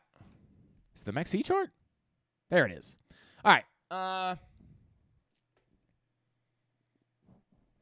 Speaking of value area high, value area low, POC. Value area low, POC. Flip the POC. Value area high. Now we have the high here at the value area high. Keyest of all key levels, golden pocket sitting right here between 302 and 313. Barely front ran it. Technically tapped into our box, but did we tap that? No, barely front ran that golden pocket. But this is the level to potentially put in a higher low. Flip the POC. Door to the value area high is open for a potential break of structure to the upside. This goes against the full fill of the volume profile. So it is absolutely key that you hold support on top of that point of control, right? Because this could just be some kind of like elongated bearish retest for an actual push into the golden pocket. To be quite honest, I would prefer, it doesn't mean you're going to get it, right? But I don't love trading in the middle of the range. The highest probability trades are at the value area high and the value area low. More specifically, the deviation above or the deviation below. This is where you get the big moves. If you shorted up here, you're up, or you would have been up all the way to the bottom about 30%. If you long down here, you would have been up 80%. I don't love this, right? Because if you bounce here and you wind up just kind of playing around with the POC is the area where the most volume was transacted, which means price likes to cling to these levels. So you lose this, you could just look for the full fill of the volume profile from the value area low to the POC, value area high to the POC to the value area low. And I would like that better, to be quite honest, if we have to get more corrections here, because this is just a better place to take a long, in my opinion, right? Because if you long in the golden pocket, it's like, well, hey, sure, you can catch a nice little trade there, but, if you're just going to look to get a lower high and a lower low, it's not like the biggest trade. So just be aware, you could put the higher low in here, maybe for a break of structure to the upside, but it is going against the full fill of that volume profile, which I would say 8, maybe 9 out of 10 times is the case. But what we can do here is look at money flow and try to anticipate, your 3-day money flows crossing into the green, which is why I would even be interested in entertaining the idea of holding this level. Maybe that money flow indicates the trend will continue to the upside, right? And then you get the bigger move up. But biggest key level on the chart right now for SUI is definitely going to be 276 to 264.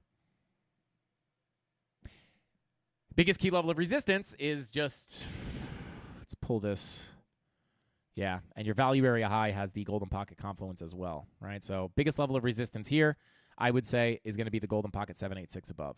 So let's say you have your low, your high, your higher low is, we'll say it's in, or you have to come back down and retest the golden pocket. If you bounce here for all, for really big move on SUI, I'd say break 496, get above that 786, send this thing to Pluto, right? But until then, right, you might just have some more of that turbulence. If we have to get the bigger pullbacks, maybe we get the dump on FOMC. This is the big key level to watch as of right now. So that's what I would look at. Value area low 786 between 276 and 264. 3-day money flow looking pretty nice. Remember, this was the signal on Ethereum that gave us the idea of higher lows and higher highs, right? This starts the bigger uptrend on a lot of the altcoins. Does Doge have it? Yeah, even Doge, right? Money flow crossover into the green. What does that make you anticipate? Sure, you can get pullbacks at POCs where you would expect pullbacks. Higher low, higher high. Potential break of structure to the upside. And even so, right? You get the bounce. Yeah, I mean, this is kind of the same thing. Look at the 2-day money flow crossover, which happened all the way back here, which helped us anticipate the bigger move up towards the POC. You got little pullbacks, but you do get the continuation of that trend to the upside. These high time frame money flow crossovers are nothing to scoff at.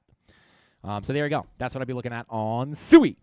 Let's see. Smack that like button like your mama taught you right. Shout out to Teehee Steve. Shout out to you, man. Don't forget to smash that like button, guys. I never push the likes anymore, just because it low-key gets exhausting for me to be like, smash the like button, smash the like button, smash the like button. But please do it. It helps out the channel endlessly. So please, for love of God, smash that like button, guys. Shout out to Wolf of Crypto says, let's see. Shout out to Wolf of Crypto. Tap into the box. Jay Gilly says, did we tap that? Things you ask yourself after a long night of drinking. Shout out to Jay Gilly. Sometimes. Polka Dot, shout out to Katya. We could take a look at Polka Dot real quick. I looked at this on the premium Discord, or premium live stream earlier today. Yeah, value area low. I mean, we're attempting to peek back in here. Again, it's not just like a light switch. You really got to get in here and, close some daily candles, right? Even so, right? Like you could just kind of play around with these levels, but this is a huge level, right? Until we lose this 786, this is the sign of weakness on Polkadot for me personally. Lose 336, you're going to be looking for the bigger drop down towards the daily and the Fibonacci extension at 216, between 283 and 216. As long as we hold this level, though, I think low high, higher low, stay inside the volume profile, higher high is going to be more likely. If we get the move back down, this 786 is still naked. So you could potentially pull back here and hold it as support. It's not until you lose that level, 336. Lose this, then we're looking for the bigger drop down. And not a new all-time low, but, a new multi-year low on Polkadot. But you're, right now, attempting to stay above this value area high. 3-day, also, money flow, looking pretty good. You have somewhat of a nice anchor wave here. You had a little trigger wave. Yeah, not really an anchor trigger wave situation because you already had a trigger wave here. Didn't really play out. But you are playing with a key doorway to higher prices. Sitting at 398. Hold this as support. Push up towards the POC at 638. You can look to fill that whole profile. Just like we did here. Just like we did here. Just like we did here. Just like we did here. There's no reason not to look for the same thing, especially with your 3-day money flow crossing into the green. It's like almost the same exact situation. Actually, no, it's a little bit different here. You had the first 3-day money flow crossover into the green right here. That was a sign of strength, right? Higher lows, higher highs. You did get that. But now we're getting that at the value area low, right? So it could be an early indication that hopefully you could hold this as support and continue the larger trend to the upside. Value area low sitting at 398, POC sitting at 638, and then your value area high at 738. 38, 38. Wow. 97. Yeah. 638 POC, 738 value area high, value area low at 398 or 397. XCN. Let's take a look at XCN real quick. I see a lot of people asking for that. I think this is our XCN chart. I don't really look at this very often. Yeah, this one looks more legit or more looks newer. Oh, no. Oh, no. We broke the key level, guys. Good Lord. We broke the key level. Huh. And you can see we had the will it break level here. When did this happen? What is this, a 6 hour? Oh, so this happened on the 28th, but we lost the 786 here, which is the key level on the 29th. All right, well, that's not great.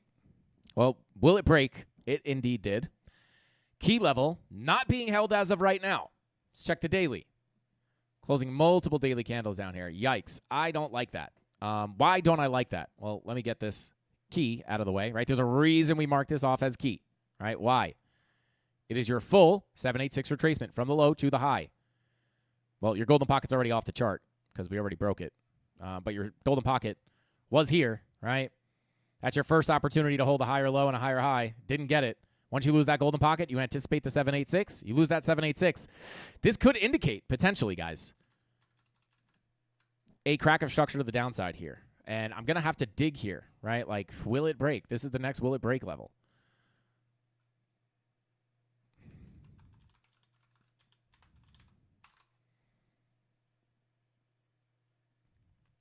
I hope not. That would be brutal. Another 30% drop to the downside. Let's pull up the VPVR real quick. Yeah, I mean, high volume node here. It's not just the 786. I mean, look at all that volume. You get stuck under here. I mean, your best bet here is an aggressive reclaim of that high volume node to get another move up. Until then, right, like this is now resistance. You get stuck under here. Huge fall off on volume. Not a ton down here, especially once you start losing 0.008661. Pretty much nothing, which could lead to that break of structure to the downside. I don't want to say this is guaranteed that you have to crack this structure down there, but once you lose that 786, that is typically what I'm looking at, especially with that big fall off in volume. Yikes. Try to find some hope. 3-day green dot, money flow in the red, though. check that weekly. Yeah, weekly green dot incoming. I mean, your biggest goal here is to reclaim that 786. You must reclaim that 786. If you get stuck under this, you could just see, just like the high volume nodes are typically where price likes to get attracted to or stick to, these low volume nodes are typically where you get very fast moves. So, yeah. Oh, man. That would be brutal. Again, it doesn't mean you have to break this. But let me pull a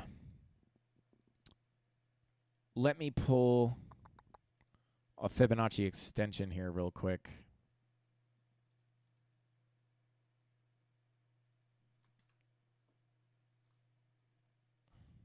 Come on. Oh, wait, hang on. Oh, boy. Hang on a second.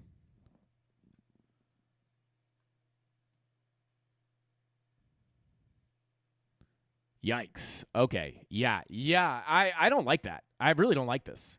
Where's your next Fibonacci extension level? I mean, dang.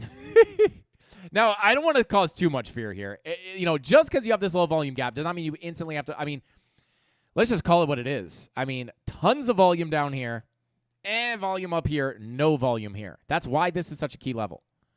I cannot explain enough the importance of reclaiming that 786. You get stuck under here, guys, and you keep pushing down. Very, very, very bearish, in my opinion. Just nothing holding you up here. Fibonacci extension doesn't come in until all this volume comes in. I mean, that's looking at a 74% correction to the downside. Again, I'm not causing fear. I'm not telling you to sell this. Like, you have to make your own decisions. And again, you have not, you still have opportunity to reclaim here, but yeah, I'm trying to find another level that you can, potentially hold. I could try to find some MPOCs, but yeah, XCN, yikes. Breaking the key level. You have a weekly level here, which, maybe can be your last saving grace. Let me pull up some MPOCs as well.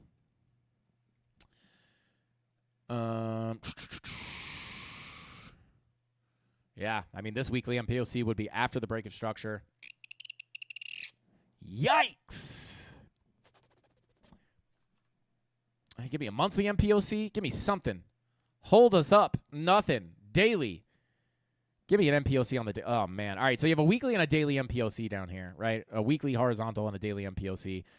I mean, this is definitely a level of resistance, level of support. You've already broken down below the key level. And you have a new daily MPOC above you as well. Again, not trying to cause fear. Never trying to cause fear, right? But, I mean, from a binary perspective, it doesn't mean it has to play out, but this does not really look that good. You got another daily MPOC right up here, so I would say biggest level of resistance, must reclaim. If you can reclaim this, so this was key. It still is key.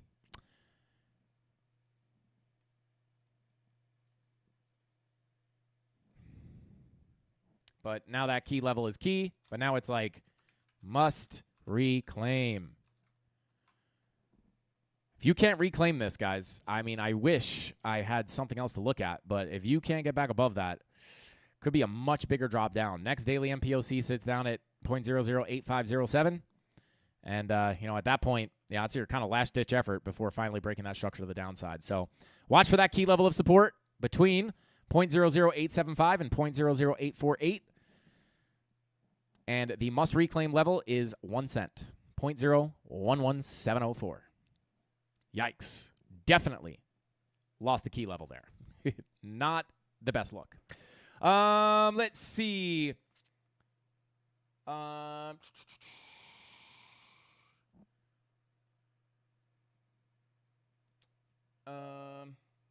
we short it to the ground? Shout out to Big Boy. Me personally, and this is the same thing on Bitcoin, I would say this, right? It's not, oh my God, we broke down short, now it goes to zero. It could happen, right? But from a trading standpoint, there's just no real, unless you're taking super local entries with tight stop losses that could turn into swing trades. It's you've already gotten a pretty massive drop down here of 50%. It's just at this point, yeah, I mean, it's not even you're hitting support, to be quite honest. So it's Yeah, for me personally, I would need some kind of a reclaim. If I were looking for a short, the big level to look at would be a potential retest of this value area 786 daily MPOC. You could look for a potential setup there for a potential drop to the downside to target the weekly MPOC or the daily MPOC and the weekly horizontal. But I'm just always not a big fan of shorting after you've already gotten a big move to the downside. So I would need some kind of a bigger retracement to come in. But that might mean that retracement doesn't come in. I miss the move. So yeah, I would just, this would be the first place to look for the short. And then, once you get above this, it's like, well, hey, that's like a decent reclaim. Like maybe it's not going to go to zero. So, yeah, I mean, you could even look at this from a, I would see if you could push back in here and find a setup, maybe then. But it's just like you've already gotten the big move down. In my opinion, in any case here, like I'm just too late to the short. I'm just never shorting after a big move down like that. And the same thing on Bitcoin, just to kind of show that, right? It's like, we had this big level here. We enjoyed the drop down from the all-time high, cashed in on that short in the premium Discord. But once we got down here, it's like, oh, my God, should we short? Probably not, right? But here it was a little different because you had key support, right? And we had bullish confirmations for a long, right? So we closed the short, opened the long. But at this point, right, if I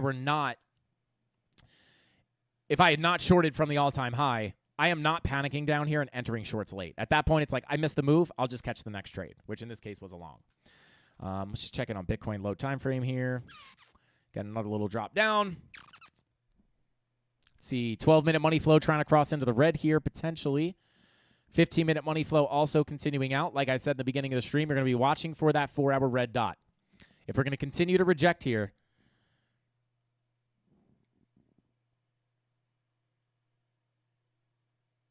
all right, you're at your value area high, golden pocket 786. If you're going to continue to reject here, losing the golden pocket and seeing that 4-hour red dot print is probably the thing that I think will drop you down to the POC. And then if you lose that POC, there's two levels I'll be looking at on Bitcoin. Value area low, sitting at about 109,550. And then there's one honorable mention here on the daily horizontal, which is not on the chart anymore. I don't know why. So you also have this horizontal daily sitting at 110,166, right? So if you get that 4-hour red dot, could move to the POC. Again, with the 4-hour money flow coming up, I would be careful of a potential bounce there. But just from a simple volume profile perspective, lose the golden pocket, POC is next, right? You deviate above the high. We had our bearish confirmations to take the scalp short in the premium Discord. We are holding that trade. 4-hour red dot prints, looking down towards the POC. If you lose the POC, watch that daily at 110,166. But at the end of the day, could be on your way to fill that range in full, down to the value area low. But if we're going to get that bigger move, I'm looking at the 4-hour red dot and the 15-minute money flow crossover to potentially start it. Is that a blood diamond? No. Shocking. That's not a blood diamond? No. Wow. All right. Just got humbled. Usually I could call those blood diamonds, but not there. Let's check the 30-minute. Yeah, 30-minute money flow kind of flat there. So, yeah. All right, let's see. Shout out to JP Yo said my USDT is up 300% today. Wouldn't that be sick? Like the more sideways price goes, the higher your stablecoin goes. Shout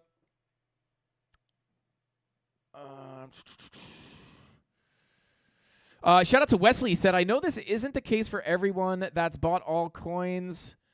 But when you factor in breaking down below 105 into the hundreds, how do you play your alts if you're expecting it to bounce but bears out? So I guess you're talking, shout out to Wesley, I assume you're talking about the situation where 107 and 108 do not hold,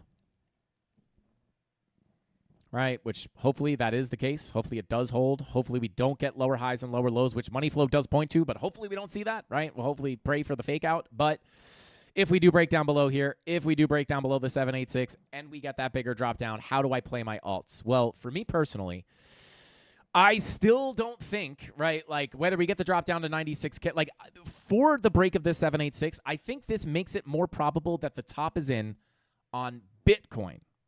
Does not mean that you will not see the alts run at the end of the cycle, right? So in this case, whether you bounce off the POC, whether you bounce off the $92,000 value area low, I think the alts, right, if we're going to get those rate cuts, you might see that final hurrah into a retracement on Bitcoin. I would expect the alts to run in on that retracement, right? The only other option there is that there's just no alt season, which I just don't think is the higher probability. And just to kind of like remember, guys, was it possible that Ethereum could go to 0? Yes. But what did I say down here? I said, sure, it could go to 0. That's just not the camp I fall into. So, this is not financial advice. It never is. I'm not a financial advisor. But when we're down here, it's like, oh, Ethereum's going to 0. Everybody thinks it's going to 0. It's never going back up. Eat slow. It's expensive. Blah, blah, blah, right? That's not what we think, though, right? We understand we're at a key level of support. This is probably the cheapest you're going to find Ethereum for a very long time. And it winds up being the bottom, right? Sure, it could have gone to 0. There's always a chance it goes to 0, but just super low probability. I said I would shave my head and my beard if ETH didn't make a new all-time high. Whew. Thank God we made a new all-time high. But it's the same thing here, right? It's like, if you get that, is it possible that alts just don't move on the retracement? The top is in, no alt season? Sure. I just think it's so low probability, right? So that's kind of how I'd play it. On that retracement, I think the alts would likely be pumping. And then you kind of see that lackluster alt season on the retracement. And honestly, on the way back up, I'm probably looking to sell into that rip on my Bitcoin bag as well. So I think that's what you were asking, and hopefully that answers your question. So there you go.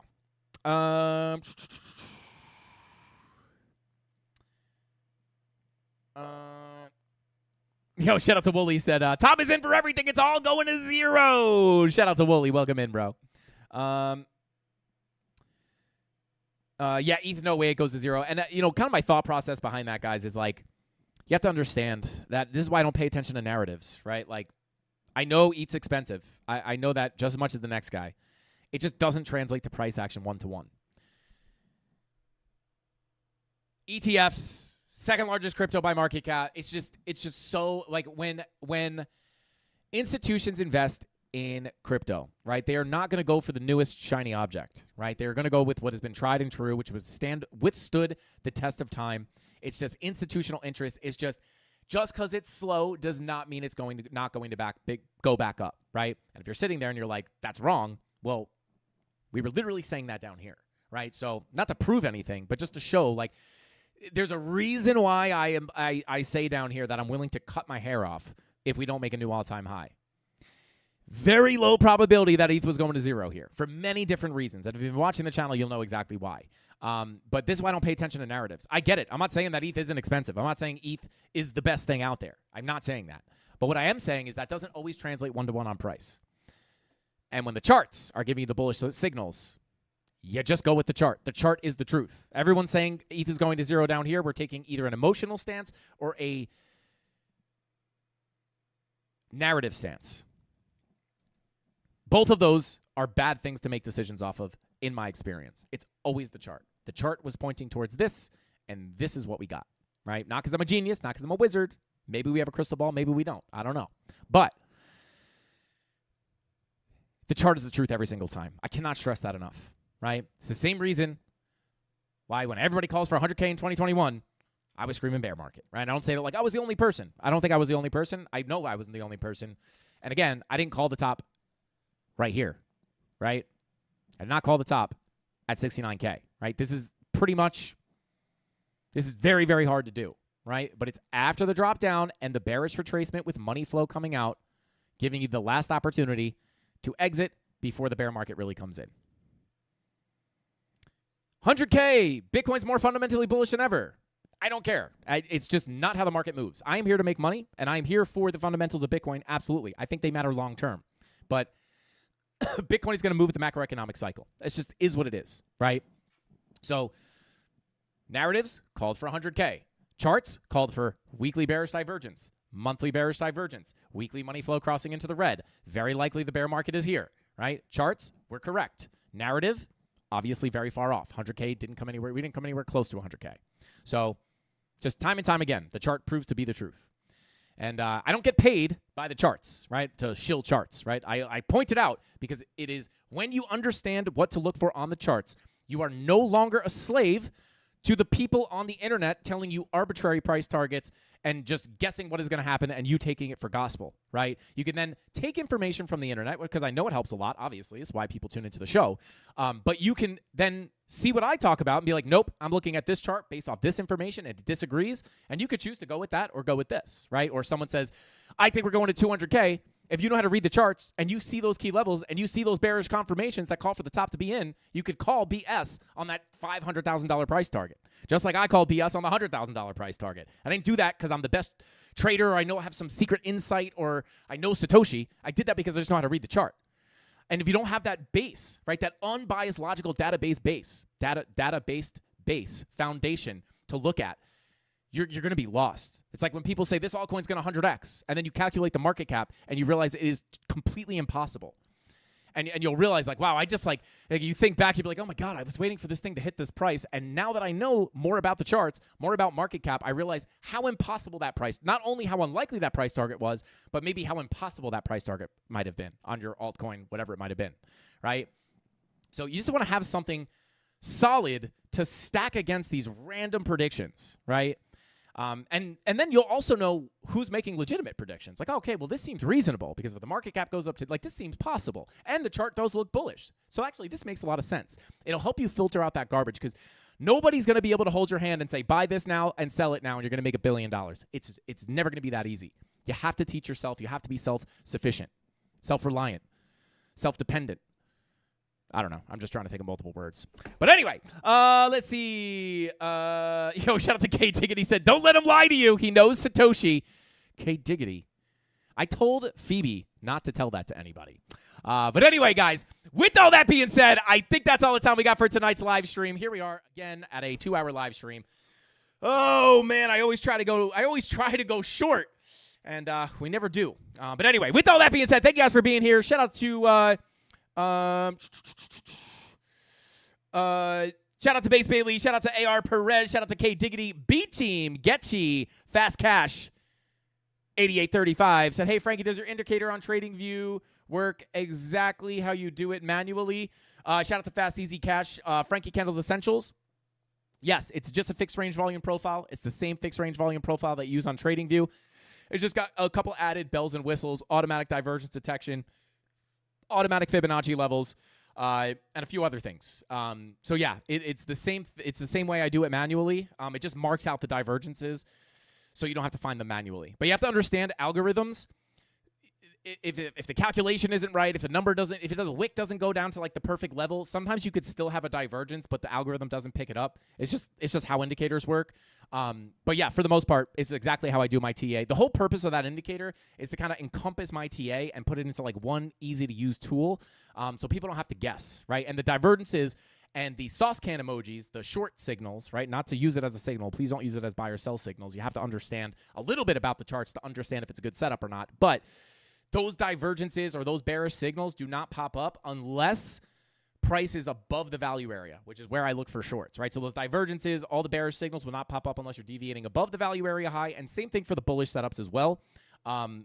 It won't pop up unless you're deviated below the volume profile, aka cheap price. So it's like, hey, go below the value area low, get the bullish confirmation. Okay, cool. You're below the low and you have bullish confirmations. This is typically what I look for a rotation back into the profile. But it's never to be used as a buy or sell signal. So there you go. Yeah, there is in the beginner series, I have a video on exactly how to use it. So just watch that tutorial. You'll learn everything you need to know. And if you guys are looking to get that indicator, it's Frankie Candles Essentials on TradingView. Just search it. You'll see it pop up. It's by Lux Algo. Shout out to Lux Algo. But with all that being said, that's all the time I got for today's live stream, guys. I'll see you tomorrow. Same place, same time. Right here, 5:45 p.m. Eastern Standard Time. Right here on the Frankie Candles YouTube channel. That's all I got. Hasta pasta. Frankie Candles out. Bing bong.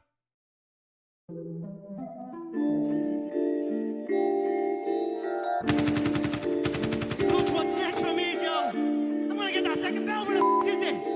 They should have had them 2 bells ready. Spit shine for me. Yeah.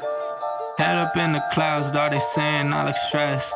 I've been feeling down, pray to God that I'm up next. Remember when she blew me off, that's why I can't text. Now she call me petty, but I swear I can't forget. This ain't a test. Now they saying that I ball like Jerry West. Coming back for what is mine, can't take no less. I said go and take a shot, so I need your best. And stop the threats, so nobody's into me. I don't got time, I'm not giving the energy. Too many people around me, I'm finicky. I do not mess with you, dog, you're not kidding me. You don't got way too close. I blend up at the top now, so they all wait for the landslide. I seen too many people that switch Switched up, whose man's high? Through it all, I stay the same. I swear to God, I can't lie. Been down so damn low that I came up for my life. They talk way too much on the internet, it's not real life. I swear my fam waiting, I can't lose, and I'm still right. Still right. I swear that I'm working them up till like midnight. It's real life. I got a time and I'm coming to get mine. In time, I cannot lose, and I'm coming right inside.